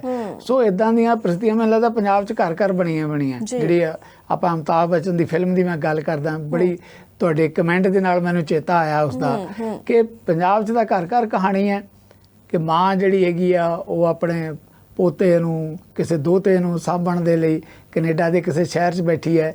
ਜੇ ਸ਼ਹਿਰ ਨਾਲ ਉਹਦਾ ਕੋਈ ਲੈਣਾ ਨਾ ਦੇਣਾ, ਨਾ ਉਹਨੇ ਇਹੋ ਜਿਹੀਆਂ ਧੁੱਪਾਂ ਵੇਖੀਆਂ, ਨਾ ਉਹੋ ਜਿਹੀਆਂ ਠੰਡਾਂ ਦੇਖੀਆਂ, ਨਾ ਉੱਥੋਂ ਦੀ ਬੋਲੀ ਦੇਖੀ, ਨਾ ਕਲਚਰ ਦੇਖੀ। ਸਿਰਫ ਇੰਨਾ ਹੀ ਗੱਲ ਕਿ ਮੈਂ ਆਪਣੇ ਪੁੱਤ ਕੋਲੇ ਆਈ ਹਾਂ, ਮੈਂ ਆਪਣੇ ਪੋਤੇ ਨੂੰ ਸਾਂਭ ਰਹੀ ਹਾਂ, ਮੈਂ ਆਪਣੇ ਦੋਤੇ ਨੂੰ ਸਾਂਭ ਰਹੀ ਹਾਂ, ਤੇ ਉਹ ਵੀ ਪੱਕੇ ਤੌਰ ਤੇ ਨਹੀਂ। ਫਿਰ ਜਦੋਂ ਵੱਡਾ ਹੋ ਜਾਏਗਾ, ਕਈ ਵਾਰੀ ਬਹੁਤਾਂ ਦੇ ਪਰਿਵਾਰ ਇਹੋ ਜਿਹੇ ਹੈ ਕਿ ਮੁੜ ਕੇ ਉਹਨੂੰ ਉਹਦੀ ਲੈਂਗੁਏਜ ਦੀ ਸਮਝ ਨਹੀਂ ਆਉਂਦੀ। ਪਿਛਲੇ ਦਿਨਾਂ 'ਚ ਇੱਕ ਨਦੀਪ ਸਾਡਾ ਰਿਸ਼ਤੇਦਾਰ ਜਿਹੜਾ ਗਿਆ ਕੈਨੇਡਾ, ਮੈਂ ਉਹਨੂੰ ਪੁੱਛਿਆ ਕੀ ਹਾਲ ਚਾਲ ਹੈ, ਤੇ ਉਹ ਕਹਿੰਦਾ ਜੀ ਹਾਲ ਚਾਲ ਬਾਕੀ ਤਾਂ ਜੀ ਬਹੁਤ ਵਧੀਆ ਜੀ, ਜਿੱਦਾਂ ਲੋਕੀ ਤਾਰੀਫਾਂ ਕਰਦੇ ਹੁੰਦੇ ਆ ਬਾਹਰ ਜਾ ਕੇ, ਹੈ ਹੀ ਹੈ। ਪਰ ਮੈਂ ਕਿਹਾ ਤੇਰੇ ਪੋਤੇ ਦਾ ਕੀ ਹਾਲ ਹੈ? ਕਹਿੰਦਾ ਹਾਲ ਤਾਂ ਠੀਕ ਹੈ, ਉਹਦੀ ਮੈਨੂੰ ਭਾਸ਼ਾ ਨਹੀਂ ਸਮਝ ਆਉਂਦੀ, ਮੈਂ ਉਹਦੀ ਨਹੀਂ ਸਮਝ ਸਕਦਾ। ਸੋ ਇੱਕ ਬੜੀ ਅਜੀਬ ਕਿਸਮ ਦੀ ਸਥਿਤੀ ਦੇ 'ਚ ਨਿਕਲ ਰਿਹਾ ਹੈ ਸਾਡਾ ਪੰਜਾਬ। ਇਸ ਮੁਲਕ ਤੇ ਹੋਰਾਂ ਹਿੱਸਿਆਂ 'ਚ ਵੀ ਇਹ ਗੱਲ ਹੋਏਗੀ, ਪਰ ਆਪਾਂ ਪੰਜਾਬੀ ਹਾਂ, ਪੰਜਾਬ ਦੀ ਗੱਲ ਕਰਾਂਗੇ। ਕਿਧਰੇ ਇਸ ਦਾ ਇੱਕੋ ਹੀ ਬਚਾਅ ਹੈ ਨਵਦੀਪ, ਕਿ ਵੀ ਜਾਂ ਤਾਂ ਪ੍ਰੋਪਰ ਜਿਹੜੀ ਐਜੂਕੇਸ਼ਨ ਲੈ ਕੇ ਜੇ ਬੱਚੇ ਬਾਹਰ ਜਾਣ, ਪ੍ਰੋਪਰ ਢੰਗ ਦੀ ਜੌਬ ਲੈ ਕੇ ਬਾਹਰ ਜਾਣ, ਤਾਂ ਉਹਦਾ ਬਚਾਅ ਹੈ। ਜਿਹੜੀ ਰੁਜ਼ਗਾਰ ਲਈ ਹੋੜ ਲੱਗੀ ਵੀ ਹੈ ਨਾ, ਇਹ ਸਾਨੂੰ ਕਿਸੇ ਪਾਸੇ ਜੋਗੀ ਨਹੀਂ ਰਹਿਣ ਦੇਗੀ। ਸ਼ਬਦ ਬਹੁਤ ਮਾੜੇ ਆ, ਪਰ ਹੈ ਜ਼ਰੂਰ। ਕਹਿੰਦੇ ਧੋਬੀ ਦਾ ਕੁੱਤਾ ਨਾ ਘਰ ਦਾ ਰਿਹਾ ਨਾ ਘਾਟ ਦਾ ਰਿਹਾ। ਨਾ ਅਸੀਂ ਉਧਰ ਜੋਗੇ ਰਹਾਂਗੇ, ਨਾ ਅਸੀਂ ਇੱਧਰ ਜੋਗੇ ਰਹਾਂਗੇ। ਇਹ ਤਾਂ ਕੋਈ ਇਹੋ ਜਿਹੀਆਂ ਸਰਕਾਰਾਂ ਨਵਦੀਪ ਚਾਹੀਦੀਆਂ ਜਿਹੜੇ ਆਪਣੇ ਘਰ ਨੂੰ ਸਵਾਰ ਸਕਣ। ਕਹਿੰਦੇ ਜੋ ਸੁੱਖ ਛੱਜੂ ਦੇ ਚਵਾਰੇ, ਨਾ ਬਲਖ ਨਾ ਬਖਾਰੇ। ਜੋ ਆਪਣੇ ਘਰ ਦਾ ਸੁੱਖ ਹੈ ਨਾ ਨਵਦੀਪ, ਉਹਦਾ ਕੋਈ ਜਵਾਬ ਹੀ ਨਹੀਂ। ਮੈਂ ਦੇਖੋ ਬੀਂਗ ਜਰਨਲਿਸਟ ਚੰਡੀਗੜ੍ਹ ਦੇ ਵਿੱਚ ਰਹਿਣਾ ਹੈ, ਪਰ ਫਿਰ ਵੀ ਮੈਂ ਆਪਣੇ ਪਿੰਡ ਦੇ ਵਿੱਚ, ਡਿਸਟ੍ਰਿਕਟ ਬਠਿੰਡਾ 'ਚ ਮੇਰਾ ਪਿੰਡ ਹੈ, ਮੈਂ ਉੱਥੇ ਫਿਰ ਵੀ ਰਹਿਣ ਜੋਗਾ ਆਪਣਾ ਘਰ ਬਣਾਇਆ ਵਾ। ਜਦੋਂ ਮੈਨੂੰ ਮੌਕਾ ਮਿਲਦਾ, ਮੈਨੂੰ ਬੜਾ ਸਕੂਨ ਮਿਲਦਾ ਹੈ। ਮੈਂ ਜਾ ਕੇ ਖੇਤਾਂ ਦੀ ਗੱਲ ਕਰਦਾ ਹਾਂ। ਇੱਦਾਂ ਹੀ ਜਿਹੜਾ ਹੈਗਾ ਗੁਰਦੁਆਰਾ ਸਾਹਿਬਾਨ 'ਚੋਂ ਜਦੋਂ ਸਵੇਰੇ ਸ਼ਾਮ ਬਾਬੇ ਦੀ ਬਾਣੀ ਦੀ ਆਵਾਜ਼ ਸੁਣਨ ਨੂੰ ਮੌਕਾ ਮਿਲਦਾ, ਜਿਹੜਾ ਹੈਗਾ ਇੱਕ ਵੱਖਰੀ ਕਿਸਮ ਦਾ ਮਾਹੌਲ ਹੁੰਦਾ ਹੈ। ਇਹੋ ਜਿਹਾ ਸਕੂਨ ਤੁਹਾਨੂੰ ਆਪਣਿਆਂ ਨਾਲ ਹੀ ਮਿਲ ਸਕਦਾ, ਆਪਣੇ ਮਾਹੌਲ 'ਚ ਹੀ ਮਿਲ ਸਕਦਾ ਹੈ। ਸੋ ਇਹ ਤਾਂ ਸਮੇਂ ਦੀਆਂ ਸਰਕਾਰਾਂ 'ਤੇ ਨਿਰਭਰ ਕਰਦਾ ਹੈ ਕਿ ਘੱਟੋ ਘੱਟ ਪੰਜਾਬ ਨੂੰ ਇਹੋ ਜਿਹਾ ਤਾਂ ਬਣਾ ਦਿੱਤਾ ਜਾਵੇ ਜਿਨ੍ਹਾਂ ਨੂੰ ਮੌਕਾ ਮਿਲਿਆ। ਜਿਹੜੇ 92 ਵਿਧਾਇਕ ਲੈ ਕੇ ਆਏ ਆ, ਇਹਨਾਂ ਦਾ ਕਰ ਜਾਣ ਕਿ ਪੰਜਾਬੀਆਂ ਨੂੰ ਆਪਣੇ ਰੁਜ਼ਗਾਰ ਲਈ ਹੁਣ ਵਿਦੇਸ਼ਾਂ ਵੱਲ ਨਾ ਦੌੜਨਾ ਪਵੇ, ਤੇ ਪਿੱਛੋਂ ਜਿਹੜੇ ਮਾਂ ਪਿਓ ਆ ਉਹਨਾਂ ਨੂੰ ਹੰਝੂ ਨਾ ਬਹਾਉਣੇ ਪੈਣ ਆਪਣੇ ਬੱਚਿਆਂ ਦੀ ਯਾਦ। ਜੀ ਬਿਲਕੁਲ। ਸਿੱਧੂ ਸਾਹਿਬ ਤੁਹਾਡਾ ਬਹੁਤ ਬਹੁਤ ਧੰਨਵਾਦ। ਬਹੁਤ ਵਧੀਆ ਸਲੀਕੇ ਦੇ ਨਾਲ ਤੁਸੀਂ ਸਾਰੇ ਹੀ ਸਵਾਲਾਂ ਦੇ ਜਵਾਬ ਦਿੱਤੇ। ਦਰਸ਼ਕਾਂ ਦਾ ਬਹੁਤ ਬਹੁਤ ਧੰਨਵਾਦ। ਤੁਸੀਂ ਸਾਡੇ ਇਸ ਪ੍ਰੋਗਰਾਮ ਨੂੰ ਬਹੁਤ ਜ਼ਿਆਦਾ ਅਹਿਮੀਅਤ ਦਿੰਦੇ ਹੋ, ਸ਼ੁਰੂਆਤ ਤੋਂ ਲੈ ਕੇ ਅਖੀਰ ਤੱਕ ਸਾਡੇ ਇਸ ਪ੍ਰੋਗਰਾਮ ਨੂੰ ਵੇਖਦੇ ਹੋ। ਬੇਸ਼ੱਕ ਸਾਡਾ ਇਹ ਪ੍ਰੋਗਰਾਮ ਹੁਣ ਲਾਈਵ ਨਹੀਂ ਰਿਹਾ, ਰਿਕਾਰਡਡ ਹੀ ਅਸੀਂ ਇਸ ਪ੍ਰੋਗਰਾਮ ਨੂੰ ਕਰਦੇ ਹਾਂ, ਪਰ ਫਿਰ ਵੀ ਫੇਸਬੁੱਕ ਤੇ YouTube ਦੇ ਤੁਹਾਡੇ ਜੋ ਸੁਨੇਹੇ ਮਿਲਦੇ ਨੇ, ਉਹ ਸਾਡੇ ਲਈ ਬਹੁਤ ਜ਼ਿਆਦਾ ਪ੍ਰੇਰਿਤ ਹੁੰਦੇ ਨੇ। ਕੋਸ਼ਿਸ਼ ਕਰਿਆ ਕਰੋ ਇਸ ਪ੍ਰੋਗਰਾਮ ਦੇ ਨਾਲ ਹਮੇਸ਼ਾ ਜੁੜੇ ਰਿਹਾ ਕਰੋ। ਤੁਹਾਡਾ ਕੋਈ ਸਵਾਲ ਜਾਂ ਸੁਝਾਅ ਹੁੰਦਾ ਤਾਂ ਕਮੈਂਟ ਜ਼ਰੀਏ ਜ਼ਰੂਰ ਦੱਸਿਆ ਕਰੋ, ਤਾਂ ਅਸੀਂ ਉੱਥੇ ਤੁਹਾਡਾ ਜਵਾਬ ਜ਼ਰੂਰ ਦੇਵਾਂਗੇ। ਸੋ ਅੱਜ ਇਸ ਪ੍ਰੋਗਰਾਮ ਦੇ ਵਿੱਚ ਆਣਾ ਹੀ ਜੀ। ਮਿਲਾਂਗੇ ਆਪਾਂ ਅਗਲੇ ਹਫ਼ਤੇ ਫਿਰ ਤੋਂ ਸਾਡੇ ਖਾਸ ਪ੍ਰੋਗਰਾਮ ਨਿਊਜ਼ ਬਿਹਾਈਂਡ ਨਿਊਜ਼ ਦੇ ਵਿੱਚ। ਤਦ ਤੱਕ ਦੇ ਲਈ ਸਾਨੂੰ ਦਿਓ ਇਜਾਜ਼ਤ। ਸਤਿ ਸ਼੍ਰੀ ਅਕਾਲ।